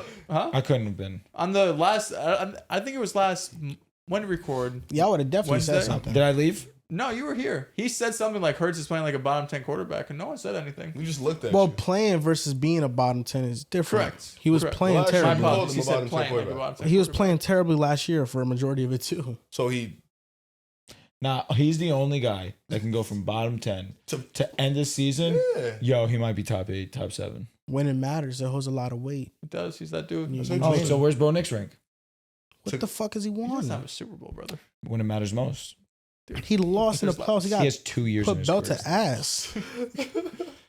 Jalen Hurts But second still, year, you're starting. deflecting on me, but Went you to don't the want to ball. have J Love over Hurts. I Yeah. would never do that stupid shit day in my life. Couldn't be me. Jordan Love's better. All right. I don't- like I don't that. understand what your I don't make videos of Hurts. No, the way that you talk, it would sound like you think Hurts is No, better. I thought it was funny that you made a video once again using my team to garner to be honest about you to guys. garner some form of fan base, but then you don't make a Green Bay video. When are you gonna make a Green Bay video? I'm waiting for that one. I'll probably make it out to today, but it's really they haven't struck me to make a video about Figures. them. They're playing like shit and they don't struck you. None of their units are one of the bottom barrels like the Eagles' offense has been over the past And they're couple of still weeks. struggling against the Bengals. You know, it's just Yeah, and they won, and they beat the Cardinals too. we win too. 10 to Yeah, 20. yeah, who, they win. who is Atlanta, man? Frauds. They're an inconsistent Last team. week Defense we were, played good today. we were giving him all this. Like, gotta Defense stop. defense played No, good, yeah, but I they told did. you their rush That was defense gonna had be you, been bro. what was susceptible. Huh? It'd be Shame you. on me. How? You jump too fast, bro. I don't think I said anything crazy last week about Atlanta. 201 total yards. 201 yards. Good Well, God. them one of the best teams in the NFC just lost. to the I just Niners. think I that don't think this I ever is said who that. He's dead lying on you. this is who I think San Fran is. You know, scrappy. they've played two teams with their back against the wall. The Rams beat them in prime time, then the Falcons after they win a big game against Buffalo. Christian McCaffrey is a superstar. He's playing back to his normal Tatum self. And Bethune, man. I Great think name. that Robert Saleh, he's continued to call a great defense. Yeah. Losing Nick Bosa, you still call out a good defense. Losing Fred Warner. Any team losing his two best players defensively, that's a death sentence. I wish I could have saw Robert Saleh and Ulbrich dap up after the game. Yeah, who's assistant of the year right now? I think it's Robert Saleh. It's short. Yeah, that's one of them. Hmm. National running backs then. Sit on that and think about it for next episode. Okay. Do mid-season awards, assistant of the year. Type shit. Yeah, I think it's Robert Saleh, bro. Robert Saleh be on a short list. Brian Flores probably still be up there. I would have Saleh over Flores. If I agree. the Texans win tomorrow, am I ahead of you or am I tied? Nah, you're like 4 or 5 behind me, so you'd be closer. Yeah. I think you'd be like 3 behind. He had like 6, yeah. Am I up on you 2 right now? But I think he was up 6 In this current week? entering the week. Oh, facts. Pretty So sure. I'll be down like Yeah, 3. you'd be down like 3. Right now, you're winning the week. Yeah. I need that. That Seattle game's big. We're kind of all even out, or you'll be up a good amount. Because we all picked Detroit. We all picked Detroit. There So- we go. You and I are tied. Dels has 1 less than us. Joel has 2 less than us. We both have the Lions tomorrow. You have Houston. Houston, we I have have Seattle. Seattle. Everybody else has There we Seattle. go. That's in Seattle, so- which is good for you. So no matter how you shake it, we're gonna be up 2 on him. Mhm. We're gonna be up 1 on him at least. You can be up 2 on him tomorrow. I can be up 1 on 1. him. There we go. A lot of different ways this could go, fellas. Come down to tomorrow night. I love to Pick see 'em. it. Pick them A lot of different stakes, man. for that. Right. You there. could be up 3 on him tomorrow. That's huge. I need that to get back in the race. I need it. Come on. The Texans against a defensive line that's good. Good luck. Good luck. I started Seattle defense we've in every seen league I'm in. miracles happen this year. You're right. We have. We've seen I nothing mean, Bo but Nix played well. so. miracles. We're calling that a miracle now. Wow. Oh, my bad. In the 4th quarter. That's what I meant We've to say. seen miracles happen We have seen In the miracles. 4th. all year. That'd be far from miracle. That's what I'm saying. You know what I'm Far saying? from It's just like miracle. shot in the dark. The Jets winning a game would be the next miracle on the That's list. more of a miracle than Houston beating Seattle. Definitely. It's going to happen soon. Geno Smith being good. Oh, That that's would be a done. miracle. He's cooked, brother. He's cooked. It's crazy how fast you gave up What on happened it. Who's being their backup? Smithian? Oh, they have Kenny Pickett. That's who got snaps Yeah, today. he- Really makes They me don't, it's wonder. not like they have someone interesting behind him. Smithian. No loyalty. Smithian. You was really just there because he was Smithian. good. He's old. He's 34. That's old for a Be quarterback. dead ass. Look at when Russell Wilson regressed. You know why you gave up on him? I know why. I know why. I know you know why. Yeah, I know why. You just Yeah, it's obvious. shit's sad. I know. I He's don't. only got room for 1, bro. I don't hide my colors. He's not even real. He is. Nah. He's basically you. If you're not really, then he's not really. You know what I mean? Like, No, I'm talking about like his only one is no. Mahomes. Yeah. It's Jordan Love. Jordan Oh, Love. I'm thinking Mahomes because he's not. Trust me, brother. I know. All right, as long as we know. Type Yeah, shit. Jordan Love. Yeah, he one of us for sure. Hey, Drake He likes May. him. Drake May set another He's record today weird. for completion percentage, highest ever from a New England Patriot. Tom Brady played for that franchise, if you weren't familiar. So my dad dropped an He all-time played the take. Titans. Oh, yeah. So complete like 9% of his passes. My dad dropped an all-time take. And they got another one. That Drake May's all-time already. He's gonna be Yo, how much would it be to call? How much does L'Jarius Sneed cost? Jerry Sneed. Yeah. Honestly, a 4th. Yeah, He's no. been like terrible. I was gonna say he's not what he used to he be. He can definitely be better than Ringo. Probably. Yeah. I definitely would. If you guys traded for Jerry Sneed, I'd be like, fuck. I'd be like, they got something. Like, dude, like, anybody's better than what they're doing right now. Be like, he's gonna turn back the clock and just be like a top 10 corner rest of the That's what I'm season. trying to say. Like, what the fuck? But he's man? probably getting paid a good amount. Probably don't Yeah, want to. probably. They want Titans to pay it down. You're not going to pay Well, it I'm down. assuming his contract, the money probably goes down every year. He got paid like 2 years ago. Maybe or could go up. Corner, you know, I don't know. He was hurt too when they traded for him. Yeah. That's gonna do it for this episode of Pick Aside Podcast.